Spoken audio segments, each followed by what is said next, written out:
Good morning, good morning, good morning, good morning.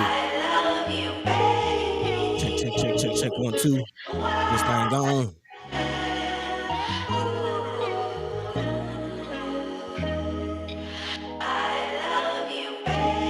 Are you feeling the love?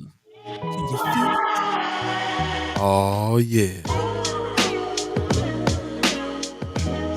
First Guy Omaha Radio, First Guy Omaha in the morning. In the morning. Live at 85.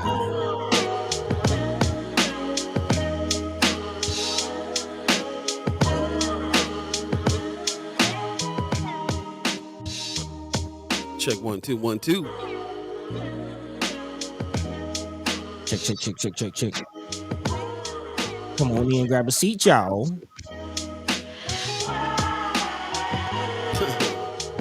Good morning, good morning, good morning, good morning. Thanks for joining us once again. Fresh edition of First Guy Omaha Radio, First Guy Omaha in the morning. In the morning. My name is Paul Beeee. He's Buddi3 Da Gawd. Hey.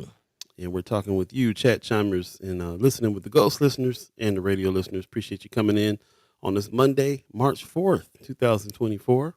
Man. Yeah.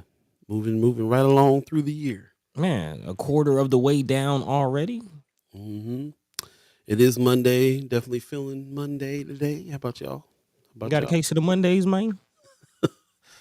Yeah, man. Yeah. It's definitely Monday. But I'm gonna go with Leia Keister's energy here. Happy marvelous Monday to all. Hey.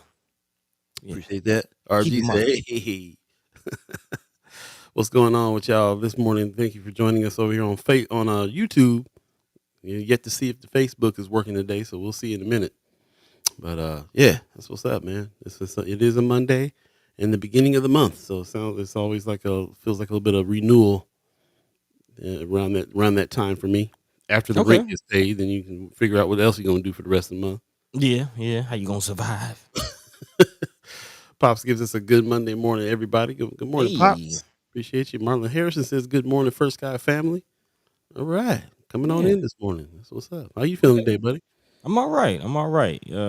Chilled out. Did some volunteering over the weekend. Just kept it light. Yeah. There's a sister that's running for House of Representatives down here. Okay. Yeah. So through a few of my friends and community that I've kind of made down here, got an opportunity to volunteer at a Medicaid event. So went out there, did a little civic service. Sounds good. That's what's up. How was the weather?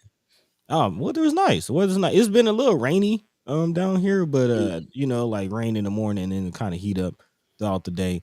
Also took my babies to find out to the very first Chick-fil-A. That was kind of interesting. It was like a step into the past. Like they have like a modern, what you would expect as a Chick-fil-A on one side, and then the other side is like a retro 50s diner. But it's Chick-fil-A. Yeah, it was real interesting. I didn't know Chick-fil-A went back that far. That's interesting. Yeah. Chick-fil-A was made down here in Atlanta in the 60s. Okay. All right. So you in the place where the original Chick-fil-A was. That's what Yeah. Okay. That's for those who enjoy chicken sandwiches. Chrissy Norris gives us a good morning. Wanda Lewis gives us a good morning on Facebook. Now we know Facebook works. Appreciate that very much. Excuse me, Maggie Miller Jenkins on Facebook as well. Good morning to you. Appreciate everybody coming on in. Rome's Reviews in the house. What's up, Mayor Sanchez? The mayor. Just hit the like button on your way in. Appreciate that. Excuse me. Kimber Snipes gives us a good morning, y'all. Good morning, y'all. Good morning to you. Yeah. Up early this morning, I see. That's what's up. I'm definitely back on that tip of like it's Monday. Let's plan out the week, and I just kind of roll and see what's going on. So I'm just thinking about all the things that are happening this week and what I got to do and what's due and all that kind of stuff, and just getting on it. But it always helps to get up in the morning and talk about what's going on first with the fam. So appreciate you coming in this morning. Yeah, how you doing, man? How was your weekend? I know there's a lot of things going down. Of course, we were talking a little bit about Divisible. That went down in a real way over the weekend. It really did. Yeah, man. How was it? Friday night. It was great. It was a packed house. Omaha Film Festival happened over the weekend. Premiered Divisible, and that's the film about redlining. If you guys don't know, a lot of the community members were in it, and it was made by a lady who just happened to be coming through town and finding out about what was going on here. So they showed it. It sold out. It was a packed house. They had a little panel at the end and spoke on some things, and it was good. It was good. It was. I loved looking around and seeing the faces that were in there, and a lot of people were shocked and surprised, and of course had no idea that this existed, and so on. So Mhm. I felt it reached the right audience. Man, Yeah. and from my understanding, this was actually like we've been talking about it for some time, but I think those apparently have been private screenings. This was like the first public like world premiere. Can't give that to Omaha Film Festival. That's a Okay. Benson Theater thing. Benson Theater Ah. premiered. Right, right. But I'll give them credit because I will say, usually they don't show films that have already been premiered in Mhm. anywhere. That's kind of the Omaha Film Festival rule, but they made a special occasion for this one because it was that important. So shout out to Mark and the team over there at Omaha Film Festival for showing it again. But yes, Benson Theater premiered it.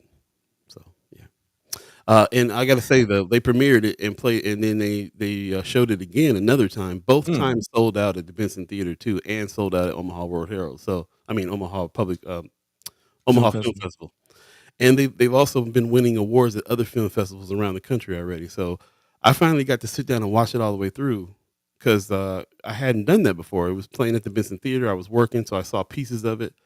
Got to sit there from beginning to end. Powerful, powerful, really well made film. Real proud of seeing all the heads, and brother Kasim was in it. Mm. Brother Leo Lewis was in it. You know what I'm saying? It was good to see like Shamika and everybody. It was just dope. It was really a powerful film, and I love to see like our people, our community in it, telling this really well told story. It's dope. Really cool.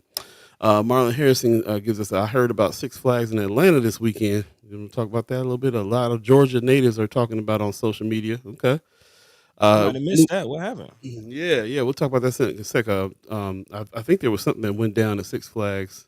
I can't quite remember too. I kind of breezed over the headline. So, Mm. yeah. Let us know where you got that information, brother Marlon, and let us know what the whole story was there.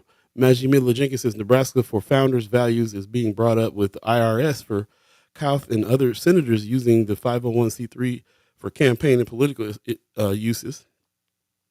So that's interesting. We'll jump into that because we talked about that article the other day where Linehan was calling out some nonprofit organizations, some foundations, 501c3s that were kind of underground using money for campaigns.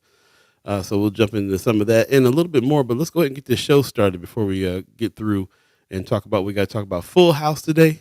We have several guests that are coming in today. Man. Brother Senators Justin Wayne and Terrell McKinney, and I believe Brother Kasim and Brother Sherman Wells will be coming through as well. So let's go ahead and fire this show up. It is Monday again, March 4th, 2024. We really appreciate everybody getting up this early and getting into it with us. And Hey, yeah, man, it's time to get going. let's start the show.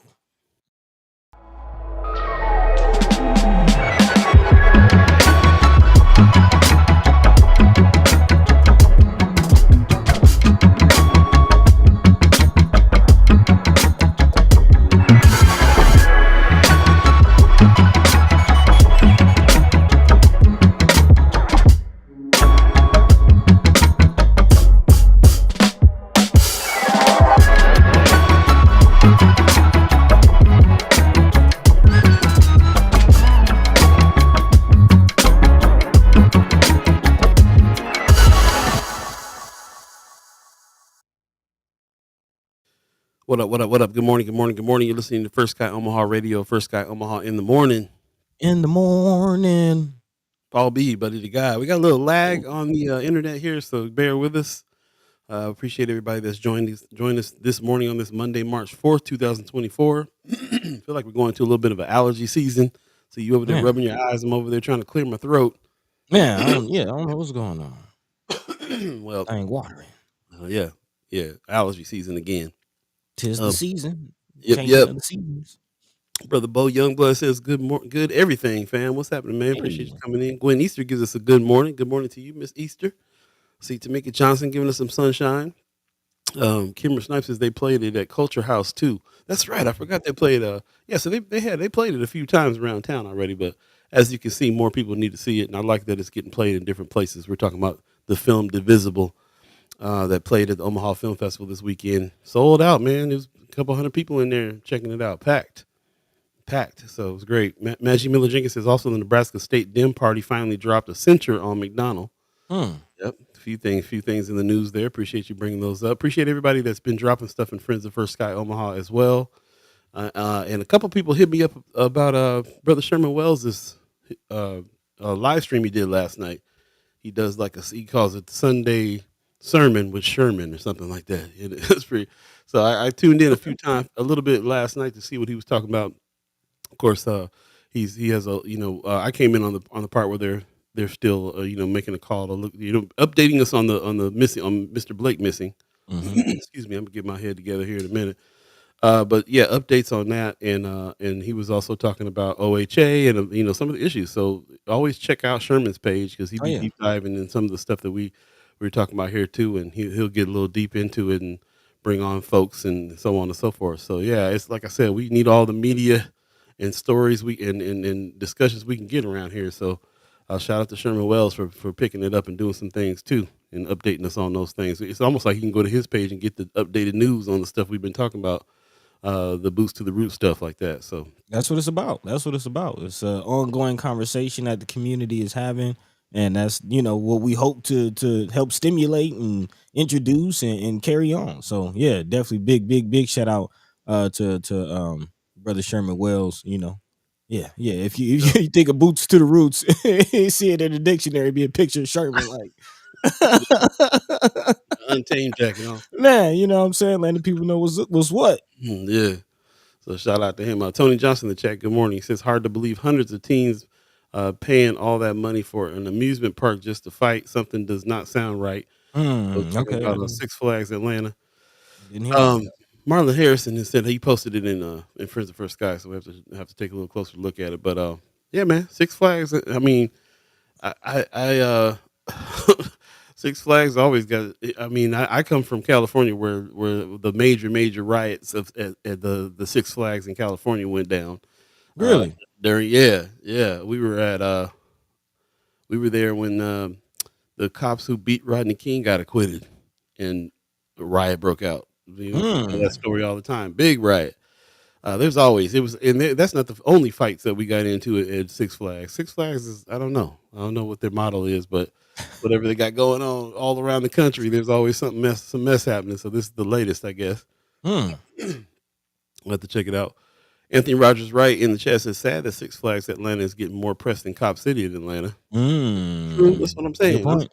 It's a good point. I'm sitting here like the fights happen at Six Flags all the time, full riots for years, decades. So yeah, it's sad, but there's other things going on too. Jess Parker says, "Oh, you guys are talking to each other. Appreciate you guys coming on in." Jess Parker, good morning. Tony Johnson says, "Watch, we find out someone did this to set up the purchase of the park or justify closing it to cash out on it." Yeah, maybe. Yeah, I don't know. It is a larger issue of just youth violence, and I think it's really across the board, not just here in Atlanta, Six Flags. I'm have a couple people for the community kind of tipping me to what's going on at like the bus system in Omaha. Lots of young people fighting at the bus stops and getting into it with bus drivers and I mean, you were kind of talking about it yourself, Brother Marlon, on Friday, about some of the behavioral issues that teachers within the schools of OPS are dealing with. So I think, it's less about Six Flags and more about a larger conversation of what's going on with our youth in general across the board. True that. We should look at. Brother Harrison put an article in Friends of First Sky Omaha, and the comment that he made was about parents being held responsible for stuff. And there's a court case that just happened where they just did charge a mother for the son doing the shooting. And so, and that kind of brings up the question of that, should parents be held accountable for kids up to what point, up to what age? It's interesting dialogue to have on that, which is something that's been in the back of my mind. Maybe it's something that we can talk about at some point, but it's an interesting concept because at what point are you now not responsible for what's going on? If your kid sneaks in, grabs a gun, goes to school or something like that, and you don't know, they said that this mother ignored the warning signs and got the kid the gun, and all these reasons why they ended up convicting her. So interesting stuff. Mark Manner, good morning. He says, coming in late as the cops had to let me in my store, as I guess there was a shooting on the old market block. Okay. Man. Yeah. Well, hope everything is kosher, but hope everyone is okay and nothing Yeah. too serious. Haven't seen anything in the news when we checked this morning. Been up pretty early looking through, combing through, so haven't seen any stories on that quite yet. But thanks for the information. We'll be looking out and see what's going on there. Maggie Miller Jenkins says a young unhoused man named Dino was killed in Beatrice a couple weeks ago. I just want to drop it so he's remembered. He was hit by a car on purpose, and they did an encampment sweep barely a week later. Yeah, there's some news about some bills coming out in regards to encampments and how the city plans to deal with its houseless population. So we'll definitely be talking about that. Maybe even get into that with Senator McKinney if possible. Okay. Kimmer's reporting he died. I think you're talking about that. Sue Kessler Hagen in the chat. Good morning. Says, I saw it on Omaha Scanner this morning, and I believe that someone died in that shooting. I might be wrong. I have to look again, but I think that's what it said. So Okay. we're getting some information coming on in here, trickling in. Appreciate everybody who's got their eyes open about what's going on here around the city. Yeah, let us know what's happening. We'll be taking a look at it. Yeah, lots happening this morning, man. On a Monday, let us know how your weekend was. What is it you guys got into this weekend? Did you make any of the haps? And how was your weekend? What you guys do? Sound like you had a pretty interesting weekend. My weekend was definitely family based. Got to hang with the fam. Got to go out and queue up a little bit. We were talking about this Friday. I was like, who's having the barbecues this weekend? Oh yeah. Give a poor single man a plate. And Found you a plate. My sister called, was like, hey, we're gonna do it. We're gonna get together and get together and with the fam and queue up. Come on through. And I was like, yeah, let's do it. Then all of a sudden I got can you bring some charcoal? Can you bring? Do you have a grill? Can you grill when you get here? So I was on grill duty all Saturday. You thought it was gonna be sweet? Yeah, man. Food had to work for the plate. Had to work for the plate. That's what happens when you're the single dude in the fam. The uncle or the nephews are on the grill. That's what it is. I got to hang with the little man though, and show him a thing or two about the grill. So okay, that's what's up. But I kept thinking, passing the torch down to little man. He gonna be out here all day the next time. Anyway, yeah, that's gonna be next time. I'm gonna be that old head, like, okay, it's time for you, youngin. Come on, get on that grill.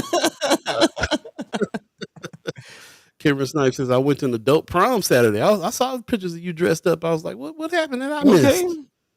Cutting up that's what's up. A little rug. Kind of little rug up there. That's what's up. Them adult proms are fun, man. I used to throw those in Hawaii back in the day. And you talking about an opportunity for people to get dressed up, cut up. It's tied to reminiscing about your high school days and all kind. I mean, it's a great party. It sells out every time. So that's the thought. That's what's up, man. Adult prom. Let me know how that was. I'm going to talk to you about that. Marlon Harrison says, I know they showed Divisible to high school students. Oh, I didn't know that. That's what's up. Said I talked to my cousin who went. He said it was really good and informative. I'm glad to hear it. Yeah. Everybody should see it, and it's really well made too. It's not like it's really like I hope it keeps winning awards around the film festivals and getting to some major play. So man, yeah, I'd love to see it. Netflix, Hulu status. That's what I'm saying. That's where it's headed. It's where it's headed. Yeah. Mark Manor says I did the entire Omaha Film Festival again. Lots of movies were sold out. Felt like the attendance was really up. Such a great festival. Looking forward to year 20. That's what's up, man. Beautiful. Yeah. Beautiful. Yep. Shout out. That's one of the things, man. You think about the things to do all year long. Omaha Film Festival is definitely one of them. Maha usually is, even though they're not going to be here this year. But there's some stuff that's going on. Calvin Williams is bringing Joe and some folks out this summer. We'll be talking about that coming up too. We have him on the show for Juneteenth. For the Freedom Festival. So Freedom Festival is happening this summer. I kind of like to think about that at the beginning of the year, especially like what big events do I want to like plan for this year and so on. So we should have been talking about that already, but we'll get into it now that we're getting into March, especially because the summer months are coming and what big festivals are you going to or going to frequent? See what's up. Anyway, meantime, between time, it is 7:20 right now. If you believe in the concept of time, and once again, you joined us on a fresh edition on Monday. We do have our regular Monday guests, which are Senators Terrell McKinney and Justin Wayne coming through. I believe Brother Kasim and Brother Sherman is coming through as well. So I hope I got that invite out to them in time. I looked at it and I think I sent it to like Friday, and I was like, oh shoot, I gotta let me figure out what's happening here. Mm. So I think I got that too. Then we'll see if they come on through. RG says old Beezy left the cookout with the double reinforced chinette plate. Okay, that's what's up. Yeah, with the foil on top and all that. Yeah. Oh yeah. I come over with the Tupperware already. Just I'm planning on loading up before I get out of here. Just So top me off, boss. yep. Anyway, let's talk about a little bit what we're gonna get into today, buddy. Yeah, What's man. on the agenda? Again, a lot of conversation about the Divisible film. For those of you who I haven't seen it yet, so I would love to hear more about it, especially the impact. If you learn something new from it, I would definitely love to talk about that. But again, shout out to our partners over at Nebraska Examiner. They wrote a whole piece about it. So yeah, would definitely like to talk about the Divisible documentary. Went off in a real way over the weekend. Also, again, some of the bills. As mentioned, some people again talking about what's going on with our houseless brothers and sisters. And a big shout out. A lot of people dropping articles on Friday, actually on Friends Up. So you can always go there and check out what's going on. One of the stories there that we definitely would like to talk about is what's going on with our houseless brothers and sisters. Again, there's a bill that designates encampments for our houseless brothers and sisters to go to. But the back end is what's causing a lot of controversy. Apparently, if individuals do not go to these encampments and stay in areas where they're not wanted, they can land in jail for 3 months and face a $500 fine, which is something that a lot of people are calling cruel and unusual punishment. So we'll definitely be talking about that here coming up. Also, this is something that one of the chat chimers actually sent to us over the weekend, and this is something we'll like to talk about. Apparently, a new bill that will ban recording police officers within 10 feet while they're performing their duties. Apparently, if you're recording a police officer within that 10 feet, or if you're in an engagement with a police officer and decide to record at that time, you can be fined and basically disrupting or obstructing a police officer from doing their duty. So this is definitely something that's interesting. Again, going back to 2013, really when the phone footage of police encounters are really started to ramp up, and now it's kind of a general thing for people to pull out their phones and record police interactions. But again, could they be facing jail time as a result? So we'll definitely Wow. get into this bill. And then also on some more positive news, big shout out to No More Empty Pots. Again, fresh off of launching their uh, community garden and greenhouse, and now they're announcing a 15-week paid STEM internship, which is huge. You know, First Guy Omaha is all about the tech, all about the STEM, definitely for the youth, for the babies, man. So big shout out to No More Empty Pots doing big things in the community. So yeah, those are the things we'll be talking about. Of course, as always, if there's anything on your heart to not talking about, feel free to drop that into the chat. Let your mind be free. Let your voice be heard. And shout out to Sister Terry Crawford in the chat. Appreciate you. Yeah, appreciate you too. Yeah, appreciate that. You did good to see you, Paul, at the premiere of Divisible, an important conversation for our community.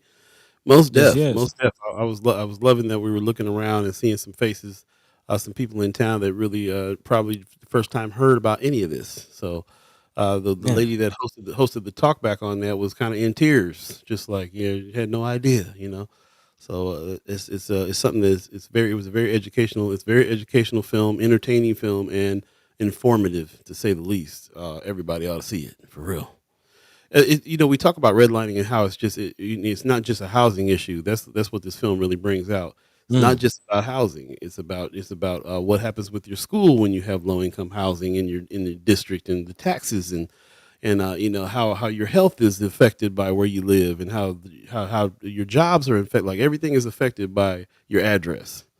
And so if there's a concerted effort to keep people in a situation where they can't afford to live a certain way, then you're messing up their whole life. It's Yeah. really interesting how in a microcosm of a situation here in Omaha that is indicative of a bunch of different cities all over America, which is kind of their point too. Like they focused in on Omaha to show about this situation that's happening everywhere.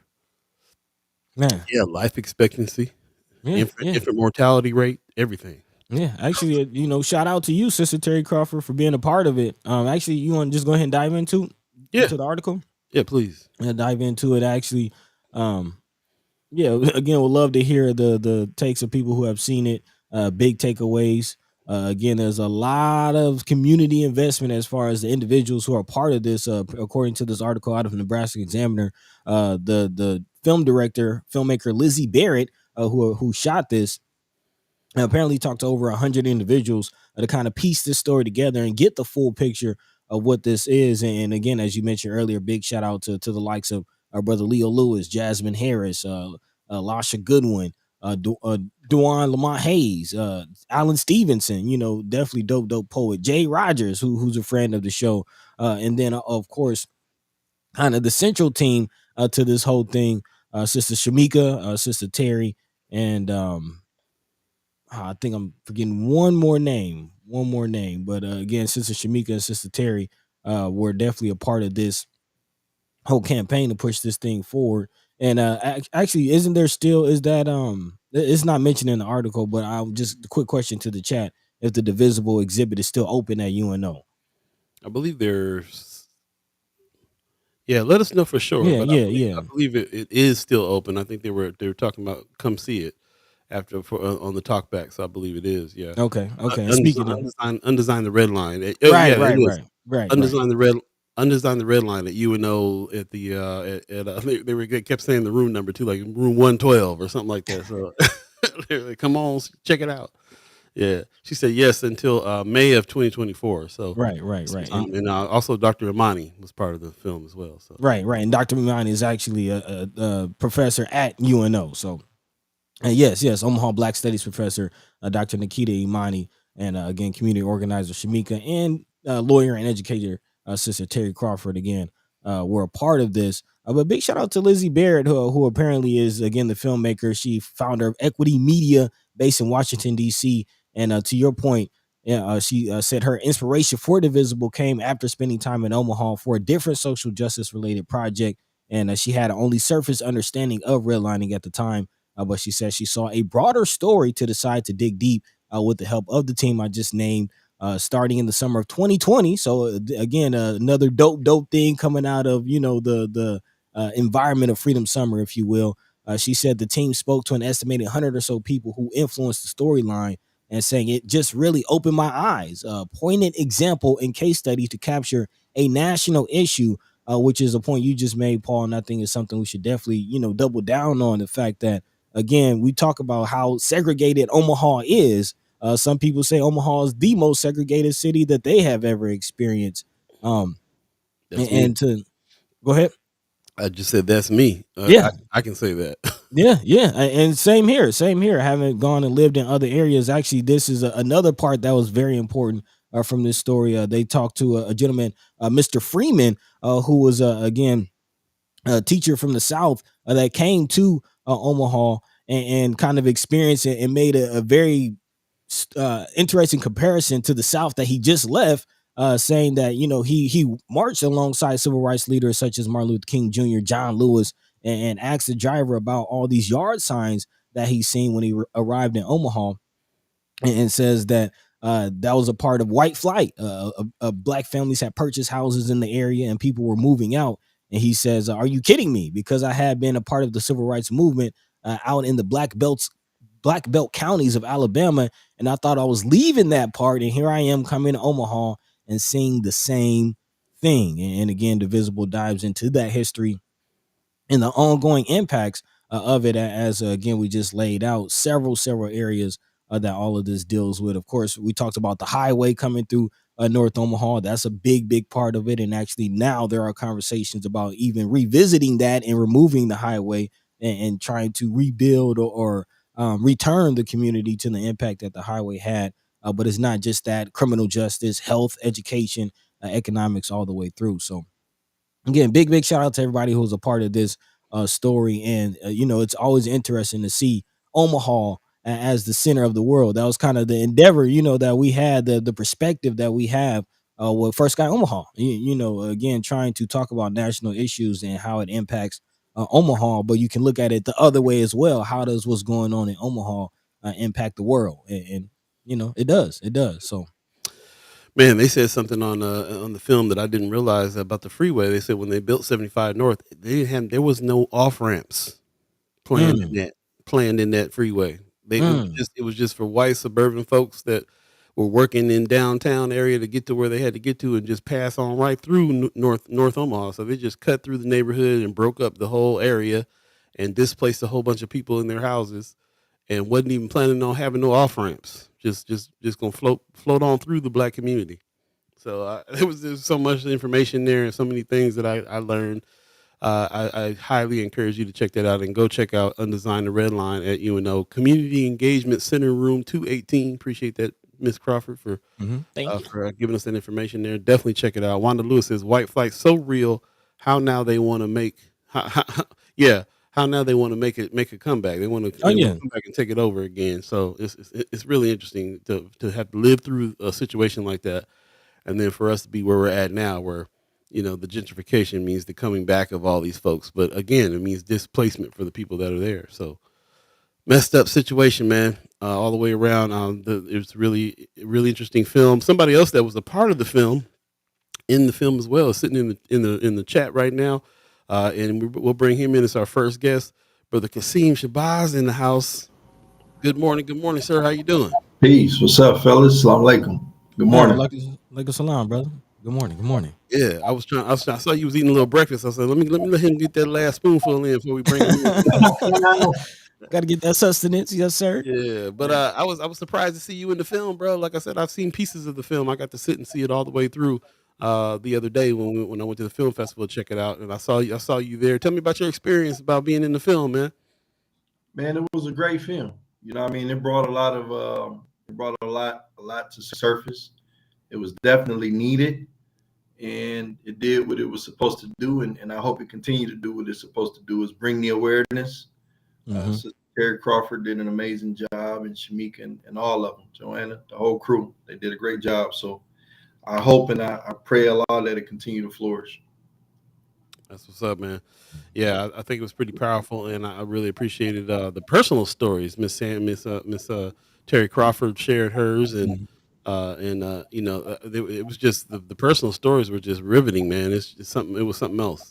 So I was happy to see that in the parts that you guys did too, man. When you guys were there, and Leo and Chrome and everybody was sitting there and talking about the situation. I thought that was pretty interesting how he was talking about how the redlining kind of really correlates with like where the gangs are too, like around around the infrastructure of the freeways and stuff like that, and how he looked at LA first and figured that out and kind of looked around, and I thought, man, that's really it touches every aspect of life. It starts with where you're at, where you live, where you can live, where that's ground zero. That's why it's also so important that BAA bought the land that you bought, and doing the things that you guys are doing there, because it all really starts with where you're at first, and how you can build from there. So yeah, so I appreciate that. It was good seeing you, man. Every time I see you in something like that, if you're involved in a thing like that, like seeing you in the film was just like, yeah, man. Okay, yeah, they talk to the right folks in town about some things. You know what I'm saying? Like that's the feeling I get with it.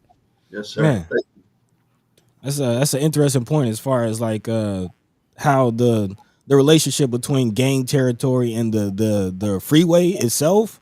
That is something I always kind of found interesting, as far as like on one side it seems like you got literally, it's called hilltops on one side, and then the other side you got bottoms. Man, what are your thoughts on that? Brother Kasim, as far as just the segregation of the community and the freeway line, and just kind of the demarcation lines of how we separated ourselves as a people, or Well, how we were separated. I grew up in Hilltop. Okay. You know what I mean? When Hilltop was Hilltop for real, and so my thoughts kind of bring me to the discussion I had on the panel this weekend with Dr. West and them, is that things have been done strategically, and we know that. We know what's going on, because what's going on in Omaha is happening in every ghetto, some worse than ours, believe it or not. Right.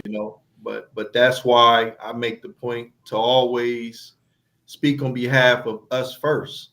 Don't mean I hate everybody else, but I'm not including. So I'm a little bit different. I'm not including other demographics. I think that is vital that we focus on us and continue to pick apart our particular condition or the condition that had been, forced upon us, man. So I mean, it's like I said, it's one of those things now to where when you ask me, my thoughts are exactly what I'm doing in regard to the counter is the education piece. Exposing our young boys and our young girls to things that they would not be exposed to otherwise, unless it was us doing it ourselves, to help them or to raise their awareness, one, and two, try to find articulate ways to help them escape the processes that have been bestowed upon us by the oppressor. You see what I'm saying? So I mean, it's when you ask me a question like that, man, it's more so I start immediately thinking about solutions. I'm solution driven. I don't waste too much time in speech, and thankful for you brothers, man. You guys have really brought it out of me, man, because I wasn't a very talkative person, man. I really always preferred to stay in the background and just do the work. You know what I mean? So you guys have definitely helped out with that process of me getting my words through, my points across. Oh yeah. Appreciate it. Allah gave us some out for a reason, man. It's definitely time to do the work, but sometimes you gotta let the people know what's going on so they can join you as well. And assist you. And I just want to mention too, great for you and Brother Sherman Wells that we can really bring in too, because we come from the communication side of things. Sometimes we need a reminder on how to put boots to the roots and put some action out there too. So we helping you with the communication, you helping us with the action. You know what I'm saying? Yes, sir. So here you go. We got Mr. Brother Sherman Wells in the chat. Good morning to you, brother. You always got the fresh background and stuff going on. With you. How you doing? How y'all doing, man? I like that jersey. Thank you, brother. Thank you. Look, man. Look, you just going to have a fashion show, bro. Start bringing just pull the rest of the line out, man. Ready to every time I see him, I'm like, yo, I still need the jacket now. I need the jersey. Come on, man. Man, help us with our line. How you doing, brother? How you doing, brother? We're doing good, man. How you feeling, bro?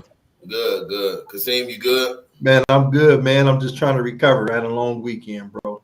Yeah, I know. I see. Man.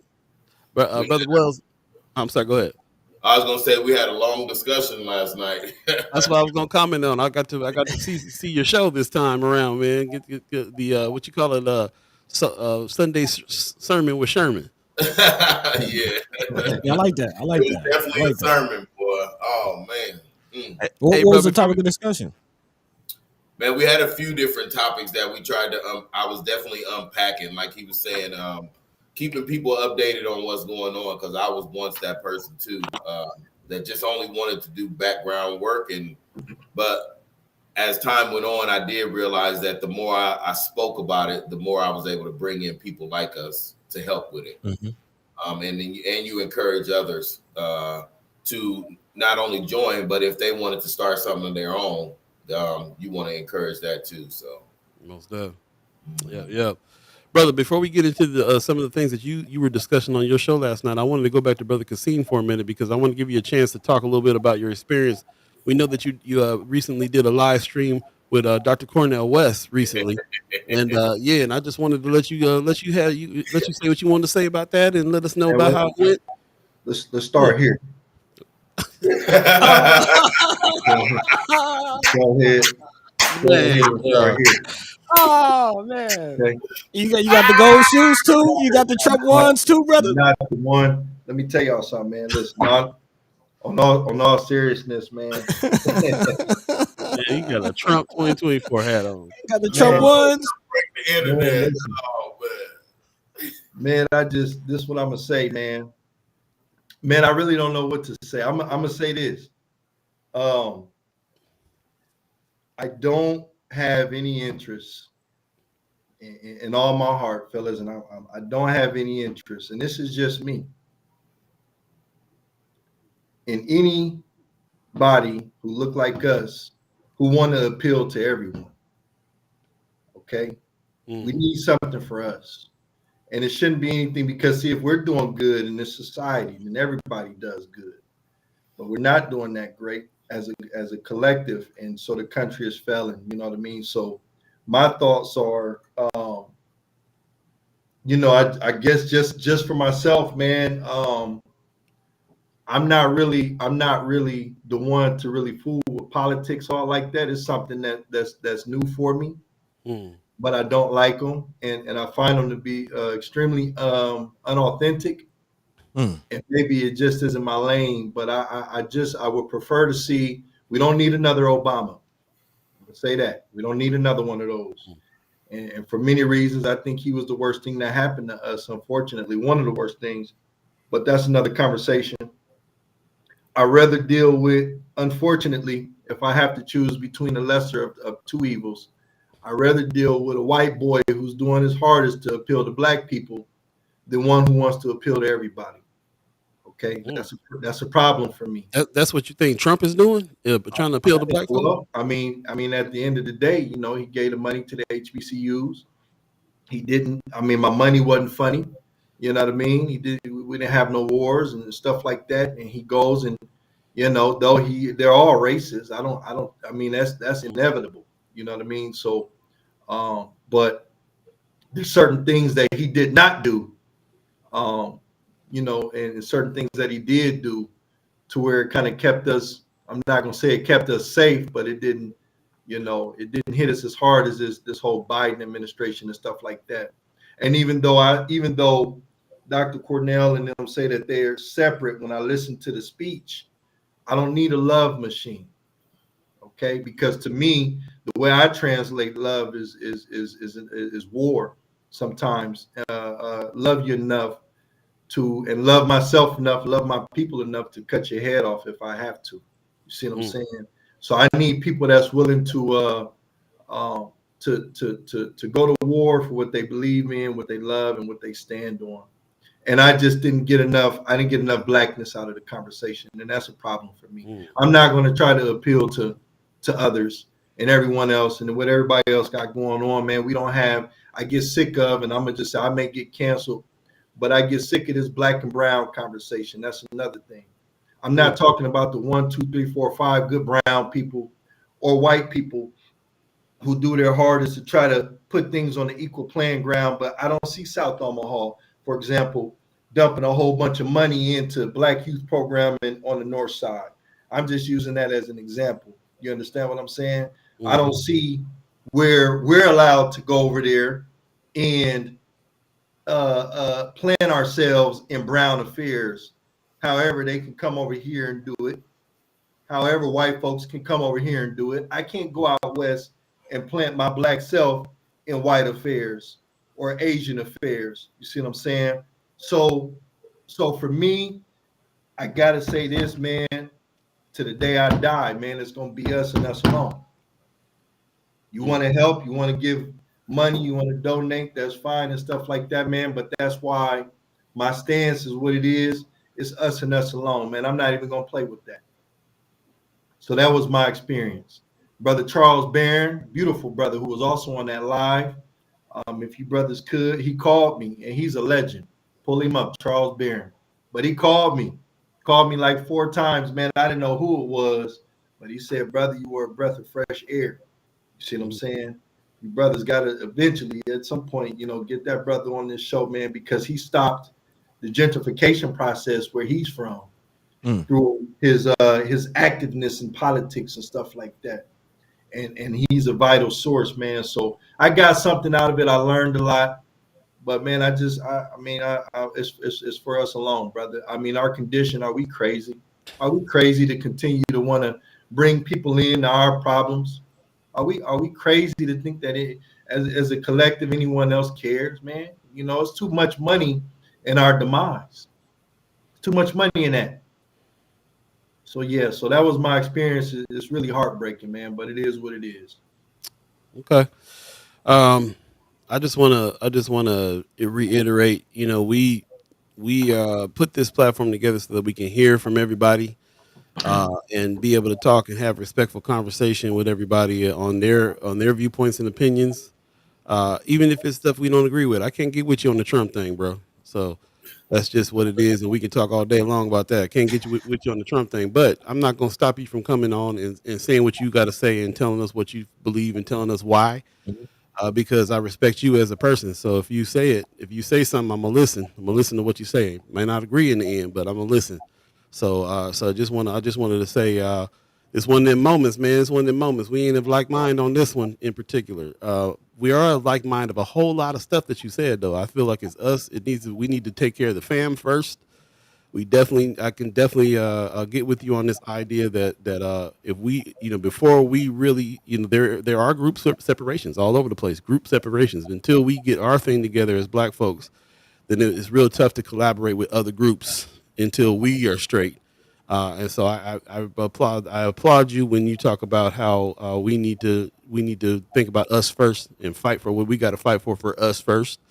And then for me, it's after that is when I feel like the conversations with other groups that are undergoing similar stuff needs to happen. So I see a place for it all. I appreciate a lot of the stuff that you're saying. And yeah, just want to kind of put that out there, man. Remind folks, bro, like these are conversations that we're having. This is not just a show that we're just out here to just put our opinions out here and that's it. We want to hear from the whole community and figure out what everybody has to say and what everybody's feeling and be able to have a safe place to come on here and say it. I know a lot of folks is not going to get with the Trump thing. Especially I'm not to cut you off. I'm not endorsing Trump. So I need y'all to understand, man, I'm not doing that neither. Okay. So I will. So because we're having a conversation, yeah, I'm telling you that okay, so we're giving an opportunity where it's the lesser of evils. Okay, right. In my mind, okay. And in my mind, in the way that I'm wired, I just can't include everybody. One, and then two, y'all got to realize, man, I'm in these trucks. I'm all in these rural areas, and I think that Trump hat is going to keep me safe when I ride through these rural areas during election season. Y'all have to understand, I'm a strategist. I'm a war general. I'm a warhead. So if I can trick you into thinking that I'm for you, and they see me, I'm out there with all the state troops. I'm going into these populations, man, where's 200-300 people in the town. Mm-hmm. You know what I mean? So I'm playing a little games with it, man. I don't really have a lot of eggs in the game. It's just we talked about that the other day. You convinced me. I'm gonna give me a Trump hat just in case I'm out in these rural areas. It's a war strategy, man. It's a war strategy. like Star Wars when they knocked out I'm telling y'all, as this thing heat up, man, we got to be crazy to think that they're not going to get the trip, and that's what they do. See what I'm saying? Oh yeah. Hey, man, this is it's all strategy, man. You know what I mean? So let me. I'm not going to say that I don't like him out of the three. I'm not going to say that, but I'm not endorsing him neither. You see what I'm saying? Yeah. Okay, I'm not, but. So go ahead, brother. Go ahead. Yeah. No. I didn't mean to imply that you're endorsing them. I'm just saying, like, person to person, like we ain't gonna agree on liking Trump on that level. Personally, myself, I don't, but I mean, I'm not taking anything away from saying, that don't mean Biden is the solution for me. You know what I'm saying? That don't mean, you know what I'm saying? So, it's politics. Politics is one of them things they used to say back in the day, like, don't come to a dinner party talking politics or religion. And I always wonder why they say that. And at first I thought, well, it's just because everybody gets heated in them conversations. But why do they get heated? They get heated because these are personal choices that you're making for yourself. These are things that you figuring things out. You're making your own personal choice. And really, it's between you and your God. What choices you making? So there's a whole lot of trying to change people's minds and go in. Look, if we can't have a logical conversation and bring out some facts and get our minds changed, I stop right there. We don't got to go further into the arguing and into the passionate, rhetoric and so on and so forth. You believe what you believe. I believe what I believe, and we're going to keep it moving. And I just kind of wanted to reiterate that's the style around here. That's why you can come on and say what you want. You know what I'm saying? So, but we always going to push back on something that it is that, something that we feel like we not with. So that's just going to happen. But I appreciate you coming on, clarifying and letting us know what's going on. Was that the live stream that happened? Was that a private thing, a private meeting? Was that meeting open to the public? The one with you and Brother West? It was open, and I believe they just put it up there. They hadn't put it up there, but I think they just put it up there as of yesterday. So, all right. Well, I have to go. I didn't get to see it, so we'll have to go back and check it out and see where you're coming from on that. But do you have any thoughts on what's going on here? Yeah, I do. One thing I want to kind of point out to you, brother Kasim, is where you stand in all of this as far as your position. I don't think there's two things going on. Again, I've expressed on this show that I'm a member of the Moorish Science Temple of America. I'm a student of Noble Drew Ali, and if you don't know about him, just look him up. But one of the things that he has said about the so-called Black Americans and Asiatics, that we're a nation within a nation. And I think what you're speaking to is we as a people have to get our thing together. But what I think you should understand is Brother Cornel West is running for the president of the United States of America. So at a certain, his platform has to speak to not just, you can't just run for Black. Like, we need our voice. We need everything you said is 100% as far as what we need to do for ourselves and with ourselves. And what I'm saying is, it sounds like your position is you're the leader of that. Your focus is that, us as a people getting ourselves together. But at a certain point, Cornel West, my point is, I don't think it's fair to look at Cornel West and expect him to do, like, y'all are doing two different things. Right. Well, then it's a waste of time. So I say that it's a waste of time. Okay, because I don't need him to say what Kamala Harris said when they asked her, do you plan on doing anything good for Black people? Her response was, what's good for Black people will be good for all people. Okay, so then it's a waste of time. It's all a waste of time. And the things that we need to get done collectively, Black, we can get them done on the ground level with enough intelligence and enough gathering and inclining of resources. Within I have to say that I'm usually or generally considered to be the extremist. So that's what I'm attracted to. I'm attracted to them running up in the White House for Trump. I'm attracted to that. Okay. I love it. Okay. So I'm not going to see things the same way everyone else does. So then I'm going to say that I don't need anyone who don't want to speak to our affairs and keep overlooking our situation and circumstances as if it didn't happen. What's good for all people can't possibly good for me. If you move the needle for them and move the needle for me, I'm still going to be in the same spot. Okay. So I mean, at the end of the day, then it's a waste of time. You see what I'm saying? So and then even just there's some other stuff I would get into, but I'm not going to this morning because I got to eat again. Okay. But it's a waste of time. You see what I'm saying? So only I say that because people like myself, you have us around the country that are waking up, that are doing things from a ground level, that I see the fruit bear from real Black unity. It's not just a conversation for me.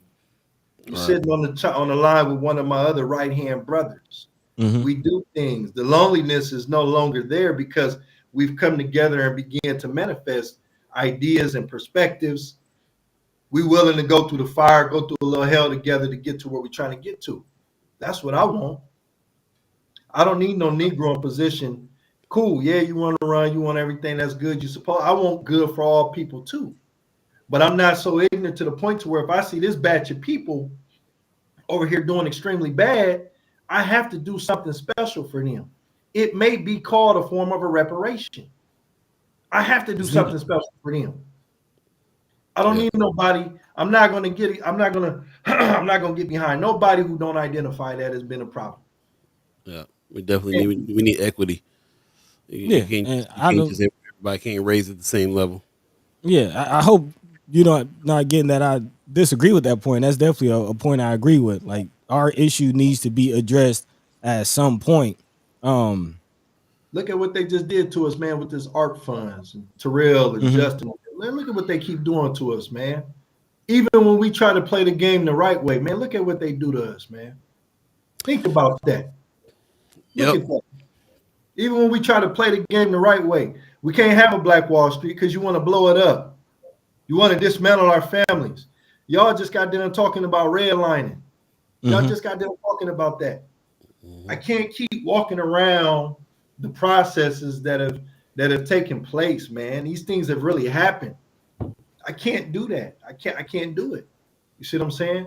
So it's just one of them things, man, where it's like, okay, well, you know, we put things that Noble Drawley and the Honorable Minister Louis Farrakhan and Garvey and the rest of them learn from their mistakes and keep on going. Appreciate that, man. Appreciate your words on that. We'll definitely continue that conversation in some future shows here. I want to give Sherman a little time before we get going. Yes, I'm also recognizing that my chat got stuck, and then when it unstuck, I started looking. I was like, "Oh man, y'all been going in on the chat. Going off. Chat is going off, bro." So yeah, I'm sorry that I'm missing some of these chats. I appreciate you guys jumping in there, but let's give Brother Sherman some time before we get out of here, man. What say you on these subjects, bro? I know I ain't even got to prompt you. You already got something you ready to say. Go ahead. You already know. For one, I agree with everything Kasim said because I'm done with business as usual. And if it ain't black first, then don't include me, okay? Because that's where I'm at. I'm done with what we need to do with all these people first, and then we can get to our issues and all that. I'm done.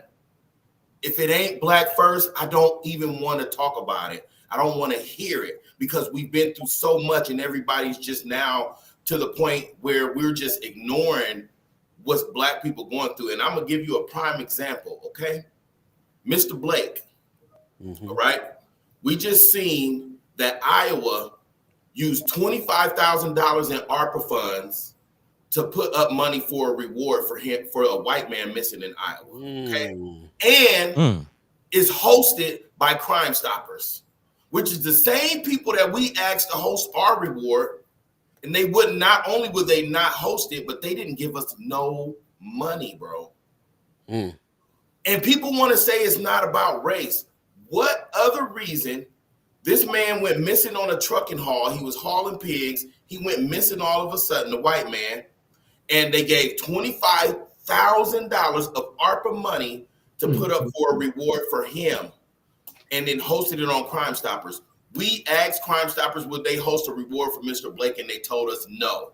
It's not considered a crime. There's no evidence of a crime. But what's the same thing with this guy? There's no evidence of a crime with him either. It's plain and right in our face. So, yeah, the reason why me and Kasim is the way we are is because we've dealt with so much of it. I'm done, man. This is the year for me for complete blackness and the blackout, bro. So, and I won't get into why, because I don't have to explain myself to nobody. And my strategies and the things that I do is focus strictly on black people first. And that's going to be it for me. With that. Appreciate your words on that. Tell us about some of your efforts, some of the things that's going on. Tell us about the Sunday sermon and what some of the things y'all talked about in the community for us as black folks. That was one of them with Mr. Blake and pointing out the blatant disrespect and people always saying it's not about race, right? Right. Then for two, we got Coon Ben Gray, who chimed in on Juanita and the mayor's thing, which he has nothing to do with nothing because he's not in nothing. He's not even in it. But the point of them putting him in there was to say, I got along with the mayor when I was city council. Maybe I should be, basically that's what it is. And then he said that black people only turn to race when they don't have nothing else to talk about. That's why she want him in there, okay? Y'all got to remember that this is not fairy tale land. The truth is, for years and centuries or whatever, there has been an oppression of black people for a reason. Right. Because when we was together, we did things that people didn't even understand and still can't comprehend to this day. So you have to take us away from that and put us on all these other issues so we can't achieve our greatness. And I'm done with that. Also, we talked about OHA being unchecked. I pulled up videos from 13 years ago where they had the same bed bug issues, bro. I saw that. Right. I saw that. I saw that Omaha. Channel 7 had some stuff on it. I was shocked. I was like, it's been the same problem every year. Same problem every year, and it's just unchecked because nobody here is going to address it, and it's all business as usual. And people bring up litigation, and y'all should do this and y'all should do that. But guess what? Whenever you're dealing with Nebraska, there's nobody here that wants to litigate for black people. You'll have so many conflict of interest because they all feed each other, bro. This is not like the mayor don't know, Joni Poor don't know, the governor don't know. They all with each other. And it's an unspoken, unmeeting having to have, because in their mind, their agenda is to keep this suppression of black people, keep oppressing us, bro. And it is all in the facts. But the thing is, nobody want to talk about it, and everybody talk about inclusion and putting everything together. It's not true, man. It's not true. And so, and we talked about Mr. Blake, OHA, and then it was my cousin Marmar, and just how that, you know, we had that meeting and they were supposed to issue a public apology, the Omaha Police Officer Association and the Sheriff Department, and they did not issue a public apology for using his image. They apologized to me in that meeting, or they was going, you know, because that's how I'm rolling. And I had to take off my glasses and let them know in their face that do not use our black children for political statements when you can talk about it in another way without bringing us into it. Right. And so my thing was with them, if they wouldn't agree to that, or you want to keep sitting up and talking. See, I didn't allow them to talk in that meeting. They tried to do all that, blah, blah. Shut up, because I don't want to hear it. None of it. And so only people got to talk is when I said they can talk. Even Willie tried to hit me with, well, the data, Willie, shut up respectfully. I'm not trying to hear none of that. Okay. And if y'all would have been in there, then you would see how I roll. But I try to be cool, especially when I come on first, guy, because my platform and how I roll is different than y'all's. And that's why we have to keep building, though, because I want to make sure that I'm able to have these clean conversations as well. So just like Brother Kasim, I appreciate y'all for bringing me on here, because it helps me tone down the way that I address things, so that way the educated bourgeois Negroes can still think that or see that I can get on a platform and talk cool. But we are at war, bro. I might be short, but I am a war general. Hey, Napoleon Bonaparte, bro. Yeah, and the problem is we got children in our community that don't know who the enemy is. So we at war, and all of our soldiers are turning in on each other because there's no generals leading them in the right direction. So true. So true. I've got to consider y'all the generals doing that work. Appreciate y'all. I will say this is the reason why I want you on and promote your show. People need to hear that side of it too. We definitely have different styles. And your style is needed just as much as our style is needed. So I encourage everybody to go check out Sunday sermons with Sherman. But you do live all through the week though. You don't just not just on Sunday, right? So I was gonna do it through the week. I think I'm gonna taper it down to just Sunday. So I'll pop on just in case I have something that I need to address right away. But the Sundays is when I usually bring all the receipts. But I do want to tell you, brother, so today I'm going to be doing a lot of studying on this lead thing. I don't know if y'all was able to see that they're paying media to put out information about lead, but they didn't include none of us, unless y'all was included. Never heard this, first I'm hearing about it. Okay. So on the you would have heard us talking about lead. Yeah. So on the agenda Tuesday, they are going to do what they call those consent or like a group vote. So they'll put like 21 through 65, yes or no, and they'll be like, yeah. And it's in there where they are offering money to talk about lead and get the message out to the black community. But why not pay the people who actually got the ear of the black community? Guess who's in it? It's the regular news people and the regular people that we barely even watch the news. I think that when I ended my live yesterday, it was 288 comments, bro. So we get more attention than the actual news. When I ask people about did they see news stories, they don't see it at all. So, I mean, just so y'all know, bro. Well, I appreciate that information, man. We'll definitely look into look. I'll send you the paperwork. I'll email it to you because, of course, the beautiful Miss Weston is all over it. And she's asking Juanita to pull it out so it can be separate than that group.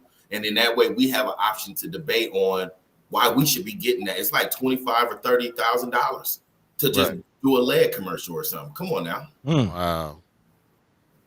Okay, we look forward to that information, man. Really appreciate you bringing that up. Yes, sir. Let's have you come through like on a Friday, man, so you can remind people to watch the Sunday sermon and have some ideas of what stuff you probably already know about what you're gonna be talking about by the time Friday comes around. So maybe we'll have you on Friday and let us, let us know, give us a little teaser and remind people to watch on Sunday for sure.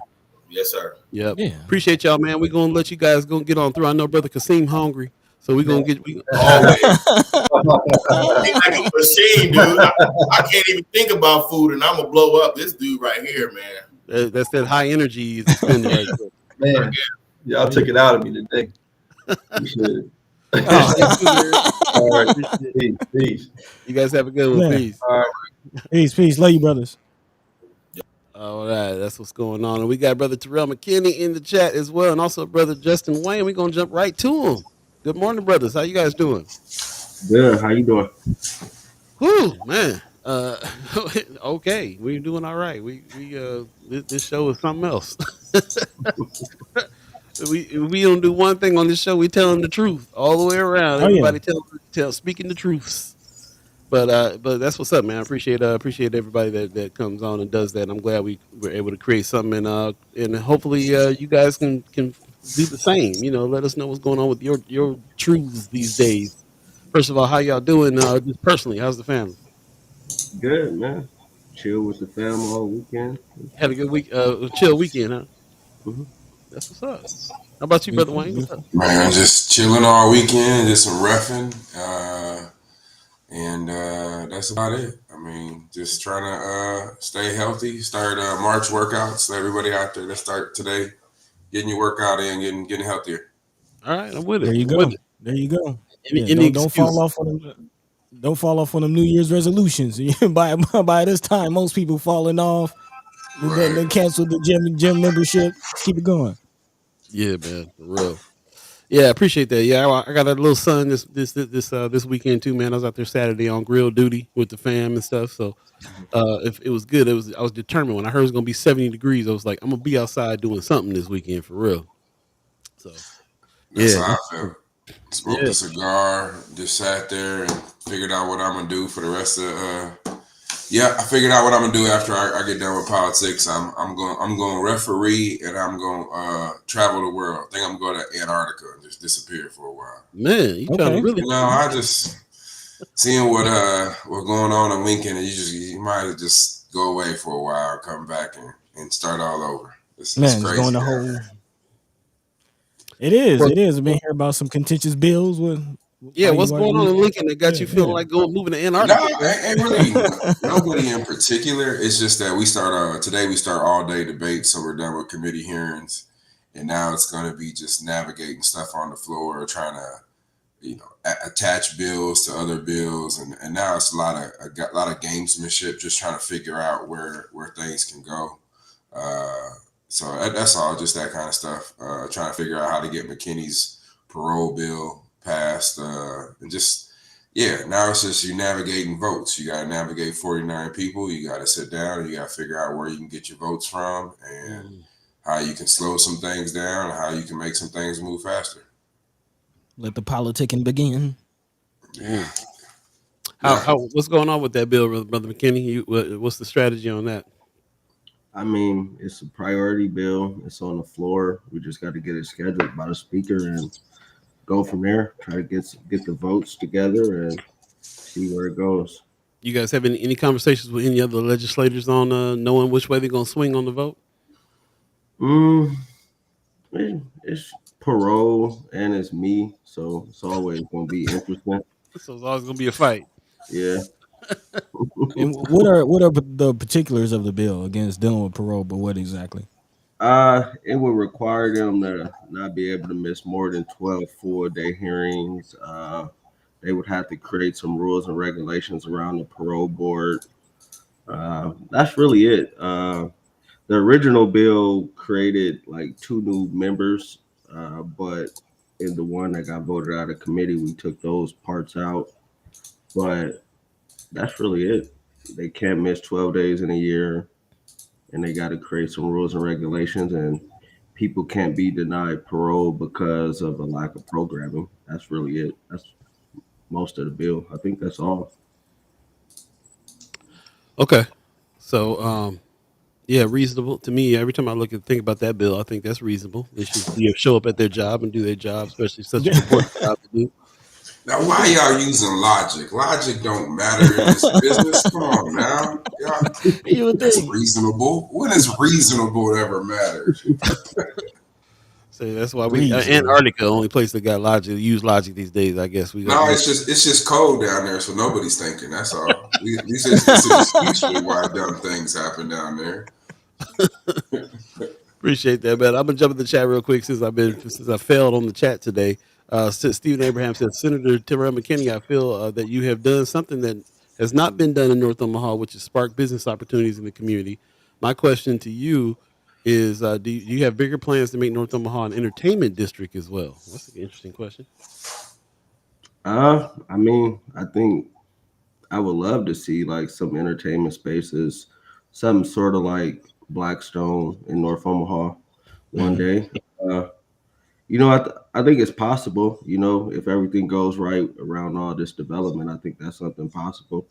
And, it also is something that not to say it can't happen without me in office, but I think, that I need to be reelected for that to happen as well, which is why I decided to run again, because I realized that what we started, we're not done, and I need to be down there to see a lot of things through. It's still a lot of stuff that is still in the process of being completed. So yeah, I would love to see an entertainment district in North Omaha.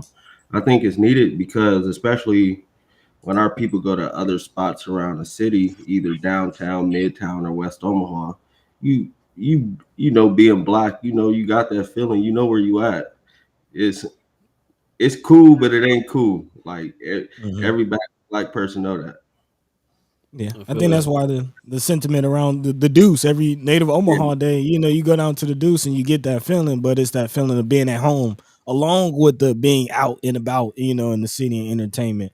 So yeah, definitely would like to see that. But you touched on something, a bigger issue that we definitely need to talk about. Not necessarily issue, but I would definitely love to hear your voice on it. You know where I'm going. Yeah, elephant in the room.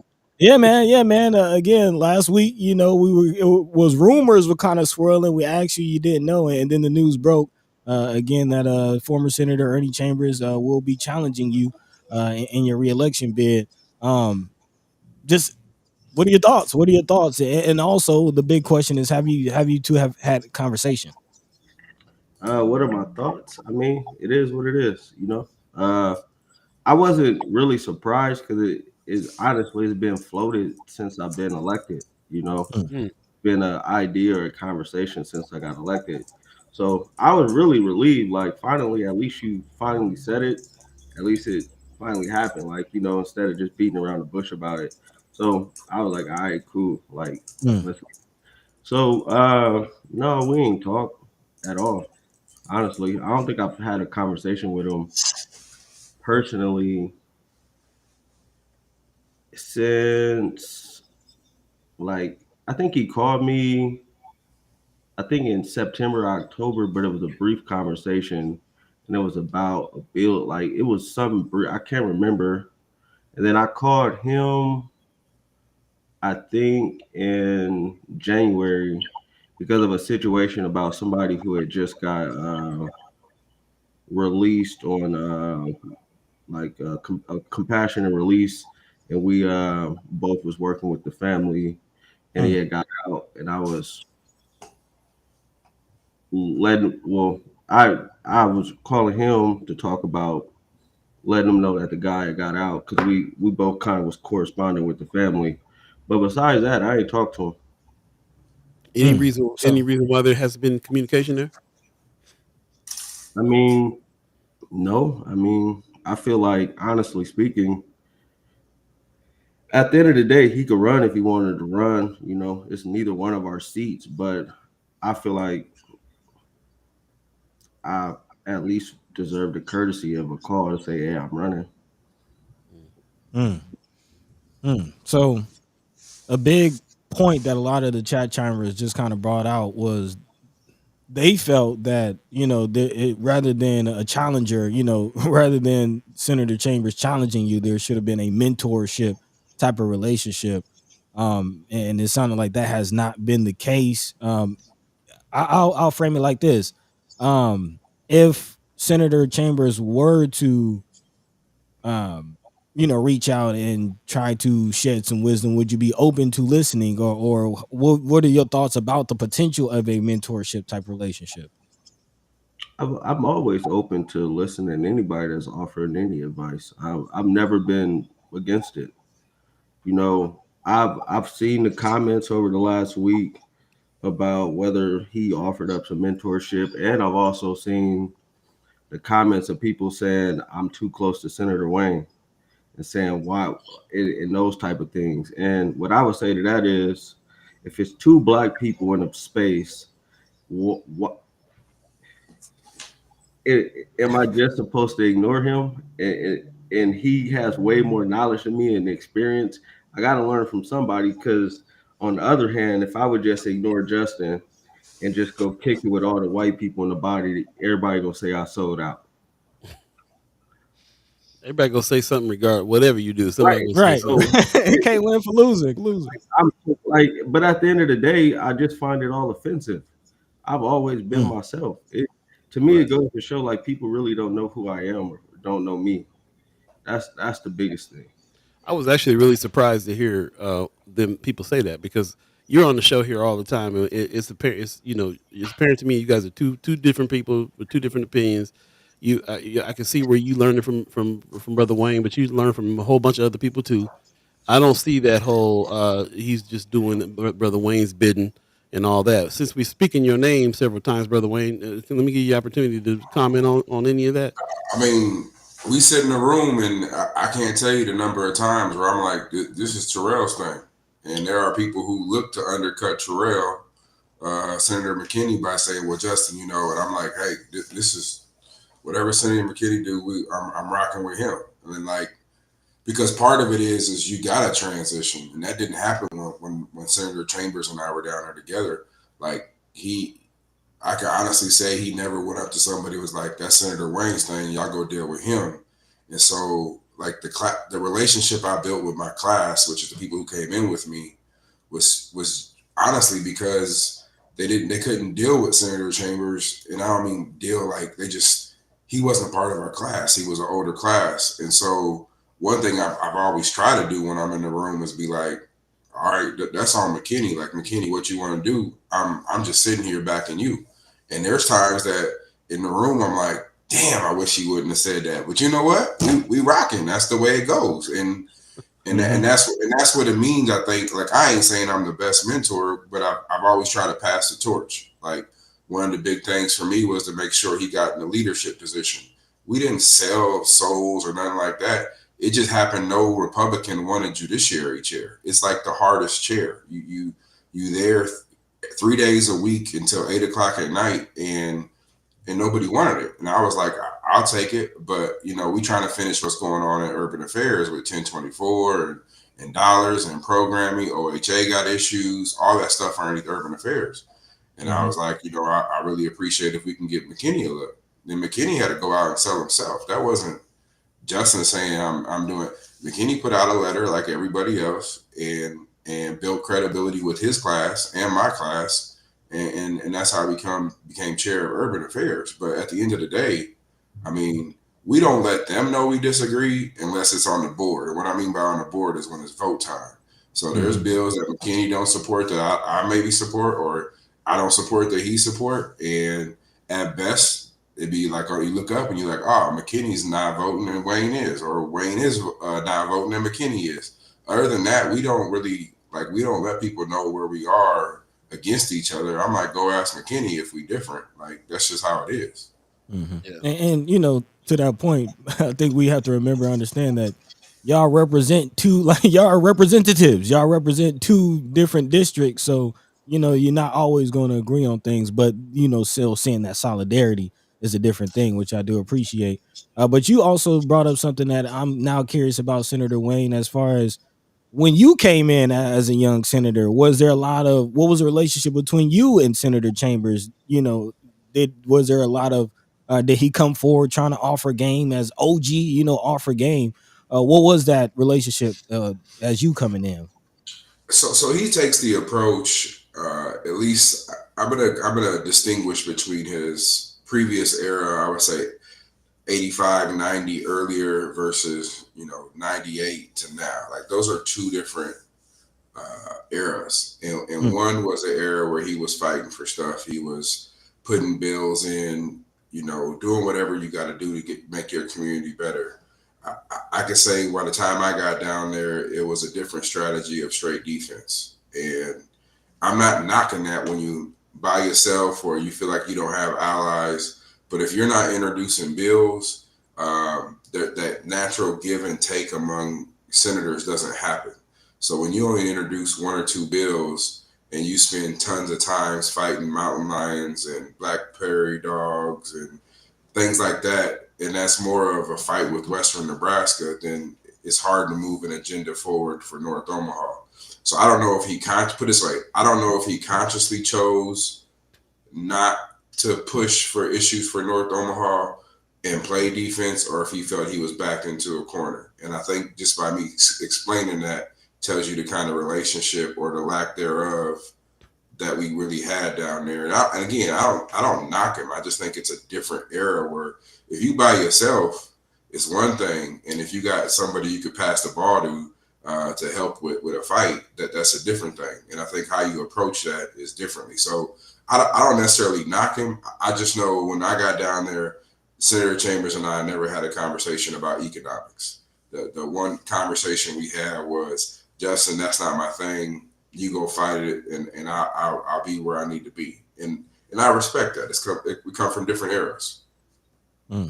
But as far as just institutional wisdom, because a lot of times, you know, Senator Ernie Chambers is looked at as like kind of, if anybody knows how the Senate should run, it would be him.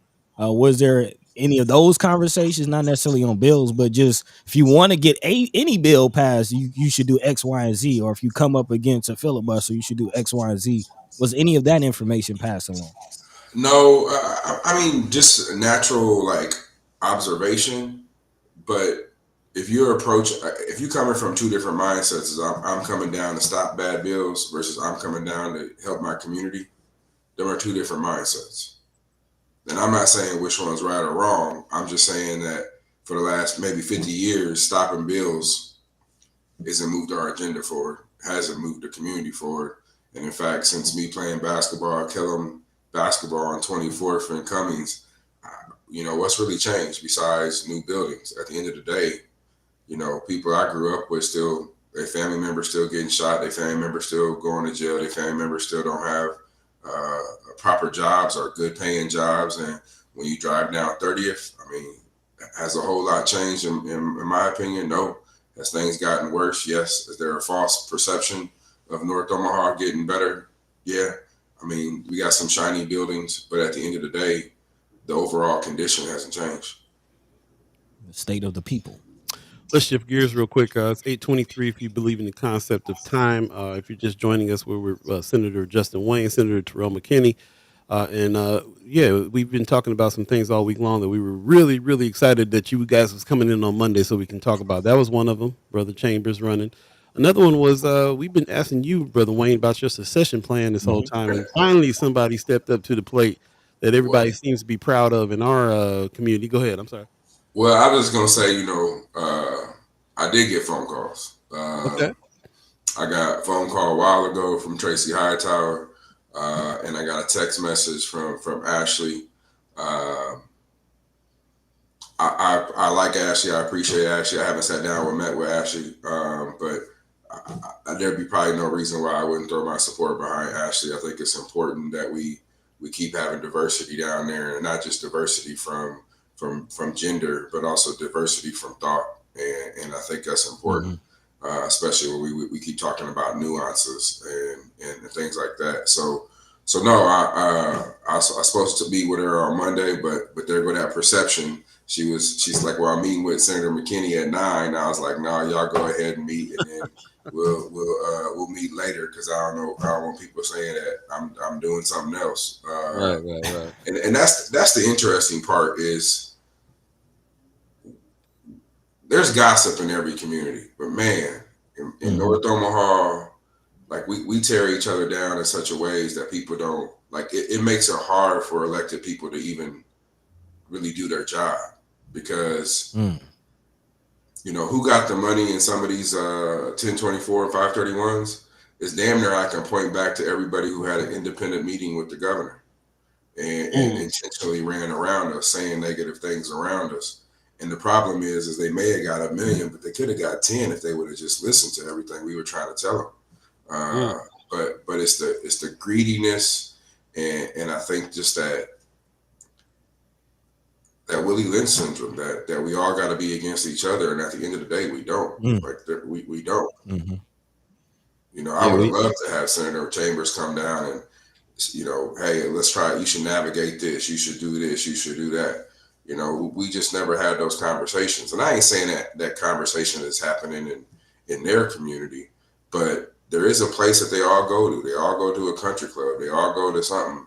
And these conversations are happening in some category in some way. And we just don't have them like that.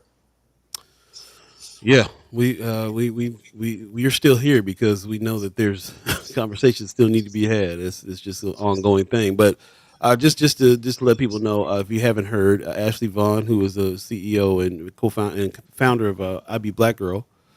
I didn't know this. She's co-founder of Best Burger too. That's what's up. I guess yeah. So she's been doing a lot. Ashley Vaughn, but I think is she going by Ashley Spivey, right?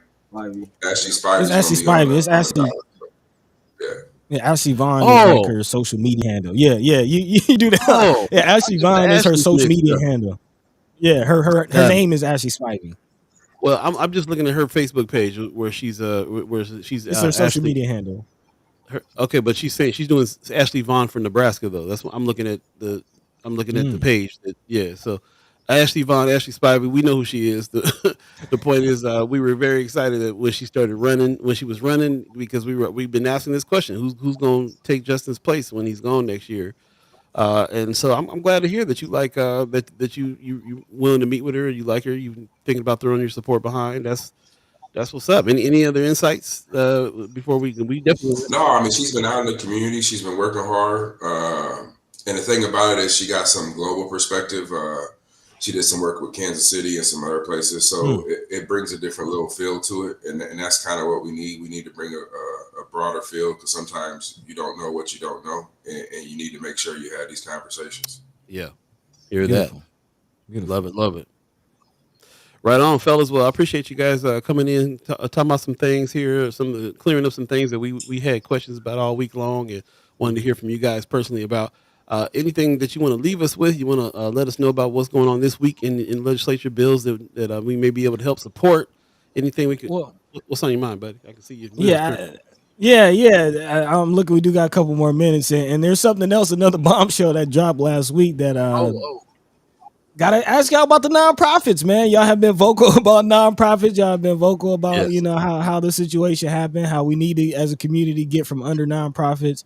And Senator Luann Linehan called out nonprofits. Some people thought that she was, commented that she was throwing a hissy fit and things like that. Just kind of, what are your thoughts on the letter that was released and the spotlight that's been put on nonprofits and how they're using funds and their tax exempt status and things like that? I mean, just not like taking the scholarship bill out the conversation. I mean, people have been saying for years that foundations or philanthropy or whoever has had, a lot of control with because of their dollars in a community, not even just in North Omaha, just in a community in Omaha, period. And they're utilizing those dollars to control different narratives and different initiatives within Omaha. So, I mean, that's not a secret if you're not just turning a blind eye to it. So, I mean, that wasn't surprising. So there was a bill my second year that said by Senator Keene, I think it was, that said if you worked for a nonprofit, the nonprofit had to disclose all their donors. I've never seen a bill get fought that hard by the industry complex, and it was. And so there was one point before Senator McKinney got down there that if you were an elected Democrat, you worked for a nonprofit. And so pretty much, if you go back and think about who was all down there when I was down there, from at the time, Senator Vargas worked for a nonprofit, Anna Wishart worked for a nonprofit, the two guys out of Lincoln, the guy out of Lincoln, Moorfield, worked for a Civic Nebraska. You can go through and name every Democrat who literally worked for a nonprofit. And so there was a time that was going on that this started being raised.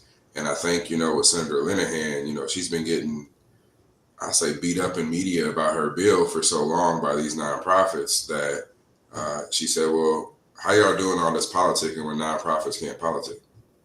And you can only, as a nonprofit, you can only do about 20% in the political arena of your overall mission. And so she was just like, hey, I'm looking at the 990s. And I would encourage anybody to go look at 990s of the foundations in North Omaha and see where your money's really going, or where their money's really going. Okay, interesting. Yeah, I appreciate that. I appreciate the also the reconnect on the idea about the school vouchers. This is what all this has come from, and a little bit of the backstory about the reason why she brought the things up she did. I think, and I know why she brought it up, because it's not to ignore like why she brought it up. I just think it's bigger than the school voucher. The whole conversation to me is big. It's always been bigger than the school voucher thing. It's about oppressive people oppressing people. That's to me, that's what it's all. That's why I said take that out of the conversation and just look at it from a global perspective of oppressive people oppressing people with their dollars. The scholarship thing, yes, is why, but if you look at it from a bigger perspective, it's about oppressing people with money and using that to control people. I mean, the number one landowner in if you were combined District 13 and District 11 are nonprofits, if you were to put them by industry. Right. And so, Senator McKinney did a bill to lump us together again. He did an interim study when I was the chair of urban affairs, and somehow I got blamed for it because, I must tell McKinney what to do or whatever. But he did an interim study on nonprofits and the saturation of nonprofits in Omaha in particular. And we had the hearing down at the city hall. So that'd have been 4 years ago. We had that hearing. And I didn't even want to do the hearing because I knew what was going to happen. They was going to blame both black folks for going after, the food organizations. And that wasn't even the case. It was just, look at all the nonprofits who own land. And actually, the reason why it's relevant, it isn't just the scholarship. The reason why it's relevant, Senator McKinney had a bill on it last week. And he had a bill on nonprofits and putting, well, you can explain it better than me, but putting a fine on it on people who don't develop land. And what interested the body was McKinney approached it as North Omaha. And they sat in a hearing, and NACO, which is the county association, so all the counties, right? So like Douglas County, Lancaster, NACO came in and was like, hey, we got a problem with nonprofits out in Western Nebraska. And so now I think that bill might actually move because Linehan and Von Giller and a couple people called me afterwards and was like, do you know McKinney's bill? I was like, yeah, but that crazy bill ain't going nowhere. They was like, nah, it's like people actually like this. And I was like, oh. So I called McKinney and was like, you better start working in a committee. I think they like your bill. And he was like, yeah, NACO came in and supported it. So like, the timing, I mean, it looks like from their perspective or people's perspective, it's about the scholarship, but there was actually a bill in her committee that week that I think more so prompted like, hey, we're going to have this conversation this week, one way or another. But yeah, I mean, don't get me wrong, the scholarship is a part of it, but I'm telling you, behind the scenes, he had that bill on Wednesday in her committee. Interesting. So what are the particulars of the bill? It's a fine for what? It basically says that if people nonprofit economic development corporations or organizations are buy property in areas of high poverty. They got, I think in the bill, it's 2 or 3 years. You got 2 or 3 years to develop the property. And if you don't develop it within that time period, you start getting penalized. The first year is 500,000. The next year is $1 million. The third year, you lose your tax exemption, which means you'll start paying property taxes. Woo. Mm. And reiterate why that's the move, why that's important for us. Because when you look at all these abandoned lots and abandoned properties, most of them are owned by nonprofits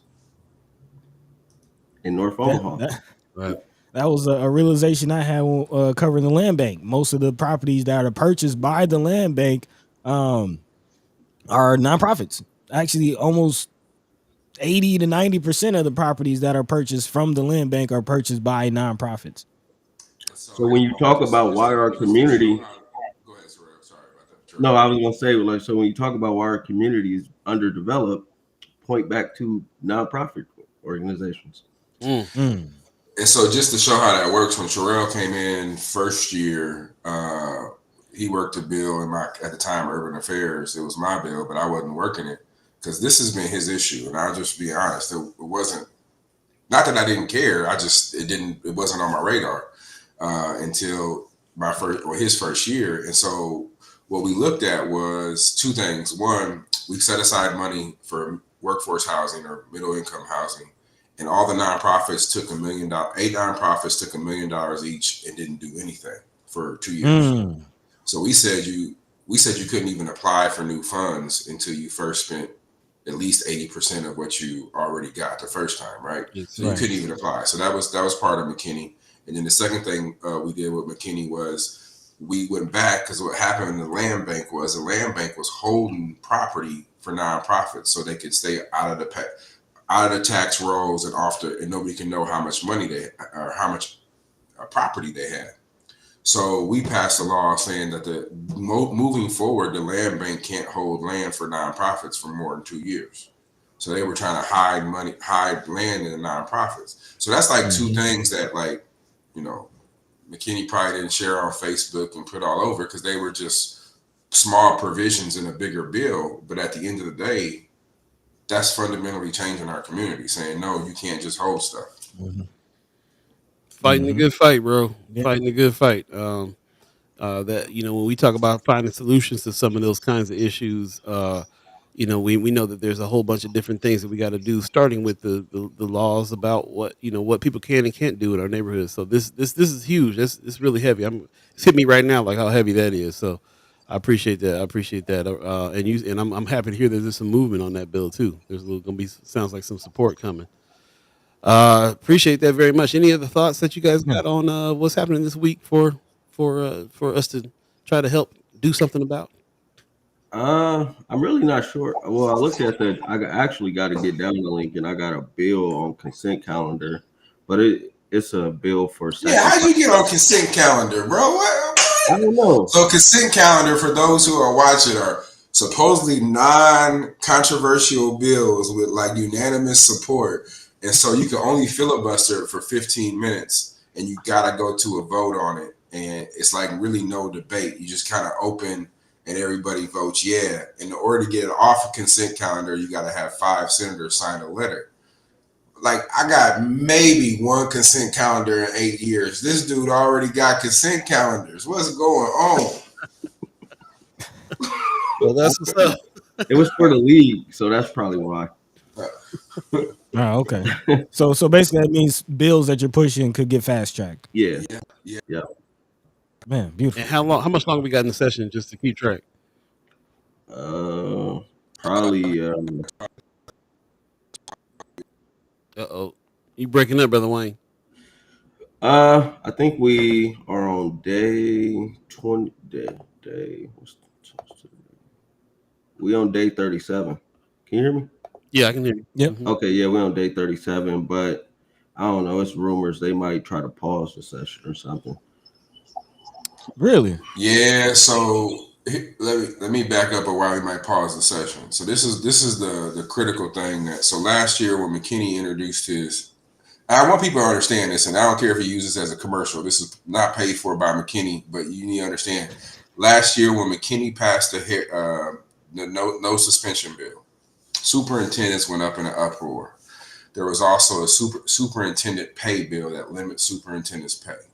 When I tell you every education establishment focused on those two bills and didn't pay any attention to anything else, what was happening on the other side with our education funding is as property taxes increase, your local levy amount, which I don't want to get too complicated, also increases, which means the state aid goes down. So what's been happening, particularly the last 2 years, as property taxes increase, property valuations increase, less and less school districts are getting state aid for education. So while they were so focused on McKinney's bill and the superintendent bill, and by the way, McKinney's bill passed and the superintendent bill did not pass, nobody wanted to sit down and talk on education funding. So what's going to happen is after this year, LPS will lose all, which is Lincoln Public Schools.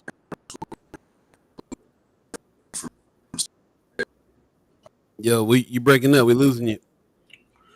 What he was saying was that it's like next year, Lincoln Public Schools, and I forget another school district, will lose their equalization funding if we don't do something about it.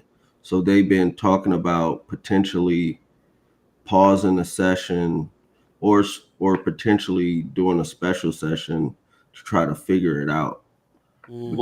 Yeah. So that's it. Yep.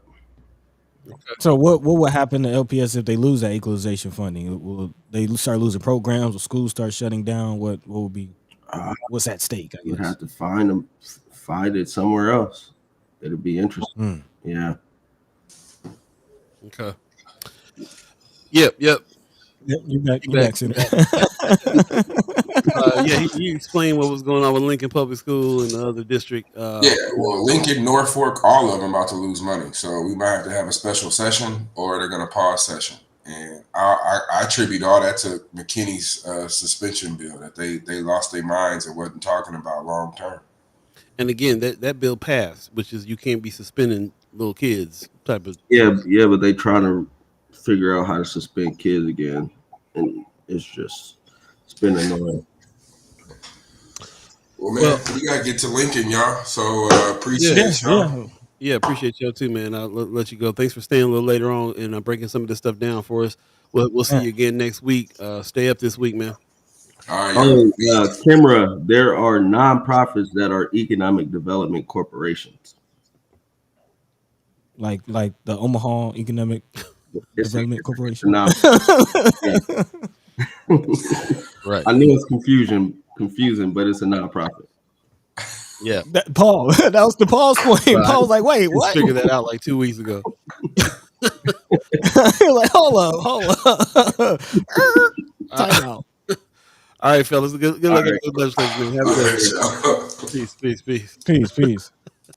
That's why I'm sitting there laughing. Like I as he's laying out the bill, I'm just like, yeah, I know who that's for. I know if y'all don't, OEDC has been sitting on some property for some time and ain't done it.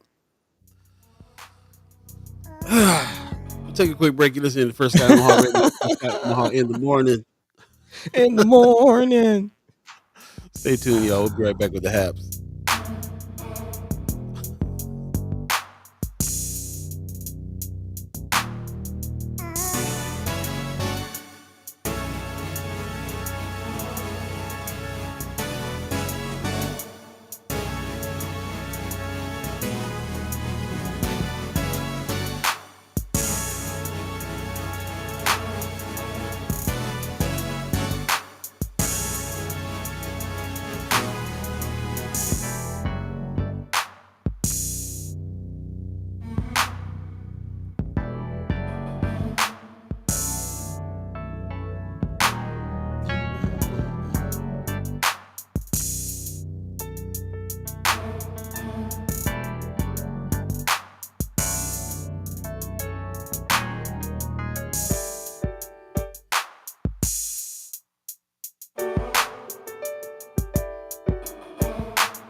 Welcome back, welcome back, welcome back, welcome back. You're listening to First Sky Omaha Radio, First Sky Omaha in the morning.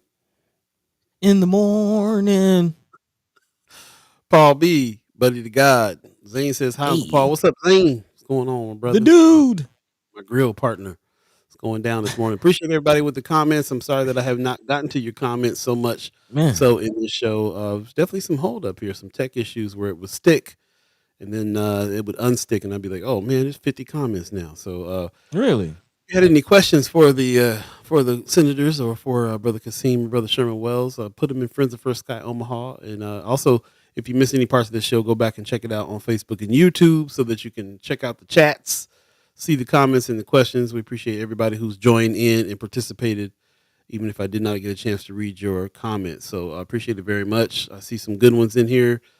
Some heads in the chat chimer section today. Appreciate that very much. Shani Hernandez, I don't hear much from you in the chat, so I appreciate you coming in. Said a fairly new business owner in North Omaha, Mckinney, has been tremendously supportive. Blessings. That's what's up.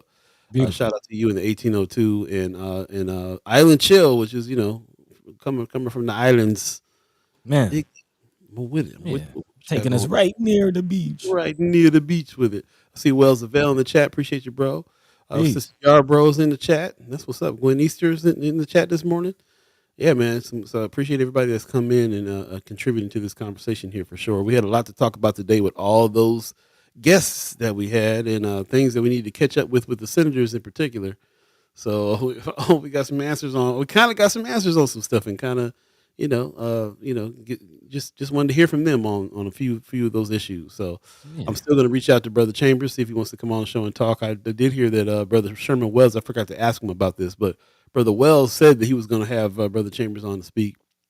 So I don't know if that came to pass or not, but we'll keep on reaching out ourselves and have that conversation among some other folks that we need to talk to. So be looking for that. We're still working on guests for the show, and we'll definitely let you know when they're coming so that you can get your questions ready for them, and we can have some productive conversation. Yeah, definitely love to speak to Miss Ashley Vaughn Spivey as well. Yeah. And apparently there's another person running for that seat as well. I just heard that today. Yeah. But I just put Ashley for Nebraska.com in the chat there. Go check out her platform. She got information on her viewpoints on things and all the information about her run is going to be there. So shout out to her. Shout out to IB Black Girl for doing big things. Oh yeah. And actually, speaking of that, I know you wanted to get into HAPS, but I do want to talk about No More Empty Pots real quick. They're also doing big things in the community. I wanted to shed some light on that specifically before we got out of here because we're all about it, man. STEM is definitely one of the things that we're looking at. And feel like, our youth should have opportunities to experience. And No More Empty Pots is filling that void at the Highlander. They're launching a 15-week paid STEM internship for 3 high school students for the first time ever. During the internship, students from Omaha North High, V's up, will look at core concepts like biology, chemistry, but also study the environmental impact on the Omaha community. Leah Kanama, excuse me, I might be definitely butchering her name, apologize. But she's the director of programs and strategic partnerships at No More Empty Pots. She says it gives them the ability to actually apply what they're learning to something that is relevant to them, but also that deeper ability to look towards what they can do or what the scientists for solving the communities are facing.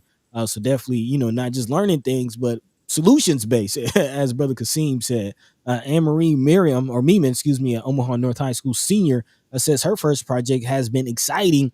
She says we're starting with air pollution, which is really interesting to me, and kind of working and start thinking about the ways we can improve the things we're talking about. Another Omaha North senior, Delilah Winford, says the results were surprising. She says it was just mainly grit and carbon diesel, but it was pretty cool to see on microscope. So big shout out to No More Empty Pots. Man, not only educating our youth, but getting them prepared to solve our issues. That's really what it's about, man. Again, learning and being solutions based and looking at how you can benefit the greater good, man. So big shout out to No More Empty Pots, and not just, again, making sure people are eating, but making sure people are getting sustenance in the mind as well. There you go. And not just eating too. I mean, they got the greenhouse over there at the Highlander now that they're doing stuff. So they're in the science of growing food, which I'm sure STEM is going to help as well. technology is a big part of that situation over there too. So feels like a natural progression to get into some STEM when you're talking about growing food in a different kind of ecosystem, especially for us in our neighborhood. So shout out to everything they're doing over there, man. I support all that. And it sounds like they get good support all the way around for them to be able to have some programs like that. And that's just alignment, man. And I'm thinking about like what First Sky Omaha is about, what we're trying to do, what we want to do, and there's some serious alignment there with progression of where you want to go next, what you want to help teach kids next, and so on. Right. It's not in the report about exactly how much these interns will be getting, or how to get involved. But I'm sure you can check out No More Empty Pots online, check out their website, and just in general, if you're not familiar with No More Empty Pots, some of the work that they're doing, check them out. Yep. We'll have them on the show. I run into them all the time, and we talk about that all the time. So they're down to roll through. It's just a matter of getting them on the schedule. So we will be talking to them. And let us know. Let us know if you got some young folks out there that want to take, contribute there or be a part of that situation. Yeah, love to see some folks in the neighborhood really take advantage of that. Big time. But with that, just about 10 minutes left in this thing. What's the word, Paul? Well, we don't got too many halves today, man. So do we have any lightning round stuff we can go through? I know we had a few different articles we didn't get a chance to get to. Maybe we can lightning round up a little bit. Like I said, not too much happening right now as far as haps are concerned. Of course, we're always going to be on this following Sherman's lead here, searching for Mr. Blake still. Yes. There's a lot. We want to make sure that we give that some time as well. He's still missing. They're saying it's coming up on spring. It's going to be a good time to really get out and look around again in your neighborhoods and take photos and kind of keep track of what's going on through the hashtag Where is Mr. Blake?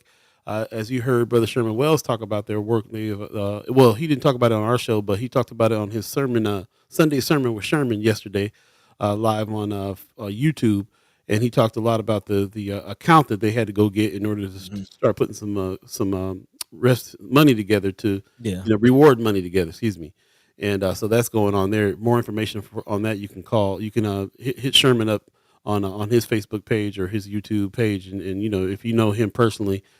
Just give him a call. If you have any information about Mr. Blake, then you can call 402-444-4123. And again, if you can spend some time to kind of look around your neighborhoods and take some photos of some of the areas that you looked at and heard anything, heard any leads or anything like that, you can always put those on your social media page with hashtag Where is Mr. Blake and keep that conversation alive, if you would. Man, please. At least help for any kind of closure, any kind of anything that help the family. Yep, brother Sherman had on Mr. Blake's daughter on the sermon show last night. So beautiful. Definitely go back and check that out on YouTube. Sunday sermon with Sherman. It's got a lot of good information, a lot of good interviews happening on that channel as well. Yeah, definitely.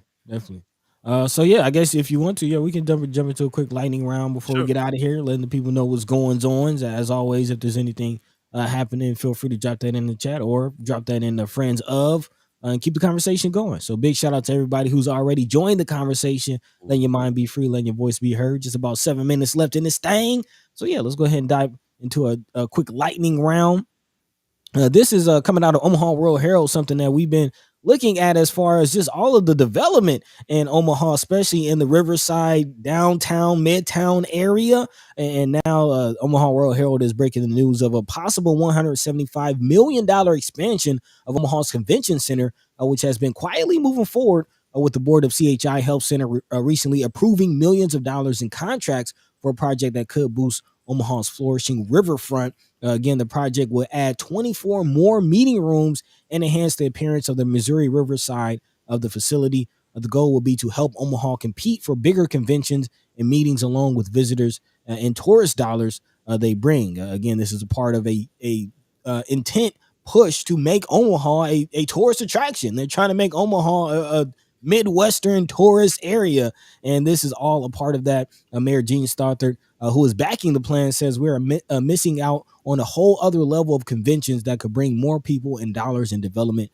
to the area. It's really important. Stothert also says the convention center overhaul can be accomplished without raising taxes.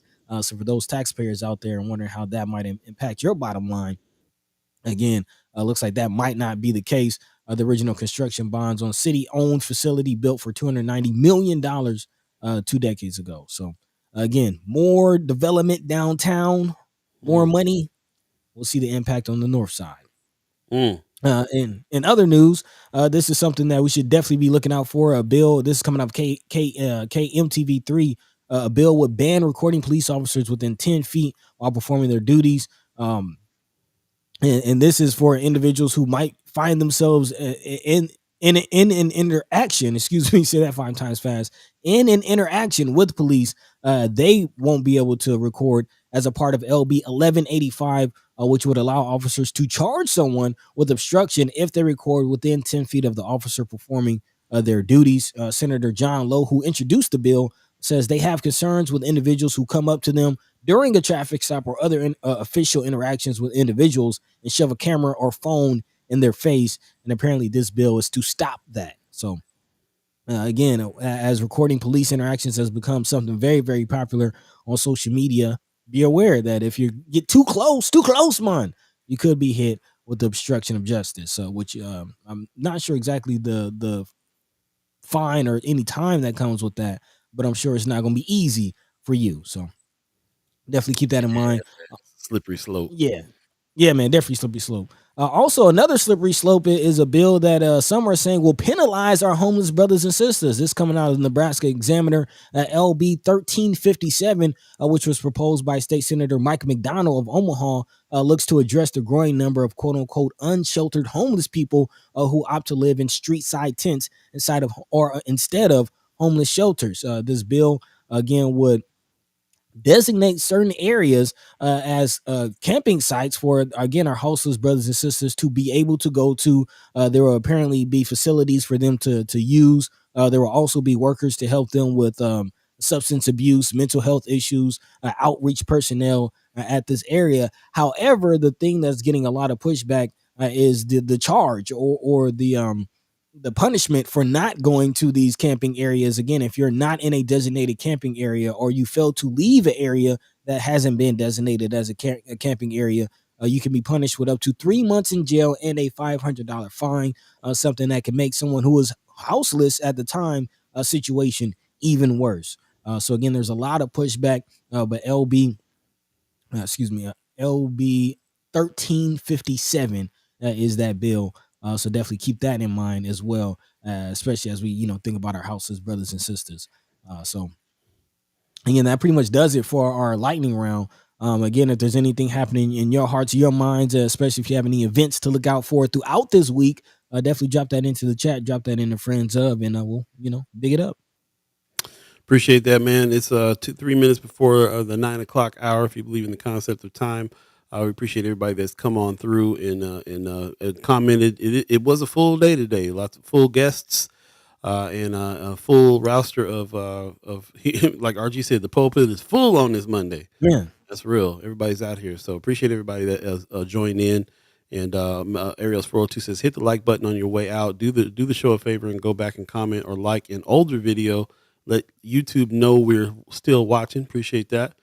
And I just want to remind you, too, we do have the news briefs that we're doing on TikTok. For those of you that did not want to sign up to TikTok, we are putting some versions of those news briefs on YouTube as well. So either way, go to YouTube, go to TikTok, join, like, subscribe, do all the things, and stay up with some of the news that's going on. Your comment might be in the headlines. So definitely check us out on YouTube and TikTok. And remember that we're sliding towards doing the full chat on YouTube, so that we can kind of keep all the chats, comments in the same place for you to go back and take a look at it. Right now, if you want to look at people's comments, you got to go both to Facebook and YouTube and go back and look at each individual comment there.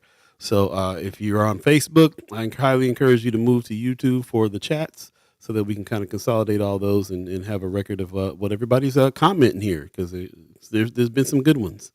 So we appreciate it very much. Let's go ahead and move on getting out of here today on this Monday and getting our week started. Buddy, you got any words for the people? Man, again, big shout out to our guest of the day, Brother Sherman Wells, Brother Kasim Shabazz, Brother Senators Terrell McKinney and Senator Justin Wayne. We appreciate y'all for, taking time out of your morning and busy schedules to come speak with us. drop some information on our heads. A big shout out to everybody tuned in. I'm along with Pops. He says uber informative. Hopefully y'all did take something that you can use and do some things with. So we appreciate you. We love you all the same. Paul B, man, I appreciate you as always on embarking in this endeavor with me, and excited about what the future holds. So we're gonna keep on keeping on, man. I appreciate y'all. Love you. Thank you all the same. Catch the same time, same place, Monday, Wednesday, and Friday. Right here on First Sky Omaha in the morning. In the meantime, between time, Paul B. Yep. Take it away. Hey, just again, want to apologize for not being able to get to all of your comments today. Tons of them, lots of them, and something was going on with the tech that held it up so that I couldn't see all of them. But yeah, please go back and check them out, because it is definitely a good session today. Lots of good information. We're talking about this whole thing about the not being able to film the police interactions 10 feet away, and people had some good things to say in there. Black Dynamite in the chat, good morning, says that sounds dangerous and all outdoors. Tony Johnson says means passengers cannot video stops and incidents. Sitting in the car and somebody pulls over, if you're a passenger in the back seat, that's not 10 feet. So slippery slope on that, and there's something to definitely look at again. So we appreciate everybody who's commenting on that. Jamila Eves in the chat has been able to record during traffic stop and other situations, has answered so many questions. This is just another way for them to do whatever they want and want to do and lie about it. Yeah. Definitely feeling that. So shout out to Pops for giving us that. Gwen Easter gives us a good show. Thank you very much. Appreciate that. Tonight, Patterson in the chat. Got some more information on school choice and Linehan's bill. Please go back and take a look at it. Just really appreciate everybody who's in the chat, giving up so much information. You guys are like our researchers, the commenters, the co-hosts, just all of it, man. So I really appreciate everybody who comes in and gets busy with us every Monday, Wednesday, Friday. Tell a friend, share the show if you would. And definitely check us out on TikTok for the news briefs. Check us out on YouTube Shorts for the news briefs as well. And really appreciate everybody who's helped and contributes to Friends of First Sky Omaha, the group page on Facebook as well. So thanks again. We're going to get out of here. We're going to give shout out to the Omaha tribe elders for allowing us to be on this land and speak while we're here. Shout out to our elders for allowing us to speak before you. And shout out to the chat who allows us to speak with you on Monday, Wednesday, Friday, 7 to 9. Really appreciate everybody who is there. And again, we can't do this without you. This is all about us having the conversation with the people, hearing from the people. We try to take a very neutral stance on what it is that we're trying to do. We talk a little bit about how we feel about things, but this is mostly to bring in the community to be able to say what you want to say freely and do it in our style, where we're going to do it with respect and non-judgment, and let you say what you want to say and respectfully disagree if we have to, and keep it moving. We need to be able to hear from everybody in our community in a big way. So appreciate it. Jamila E says First Sky has been top tier for information sharing. Thanks for all you both do. Appreciate the compliment. Thank you so much. Yep. We're going to get out of here. We'll see you Wednesday. Stay tuned for some special guests that'll be coming on Wednesday as well. We'll continue the conversation, and I can't wait to talk to y'all again. But you take care of yourselves, and we'll see you then. Peace. By the way, Vanglorious, this is protected by the red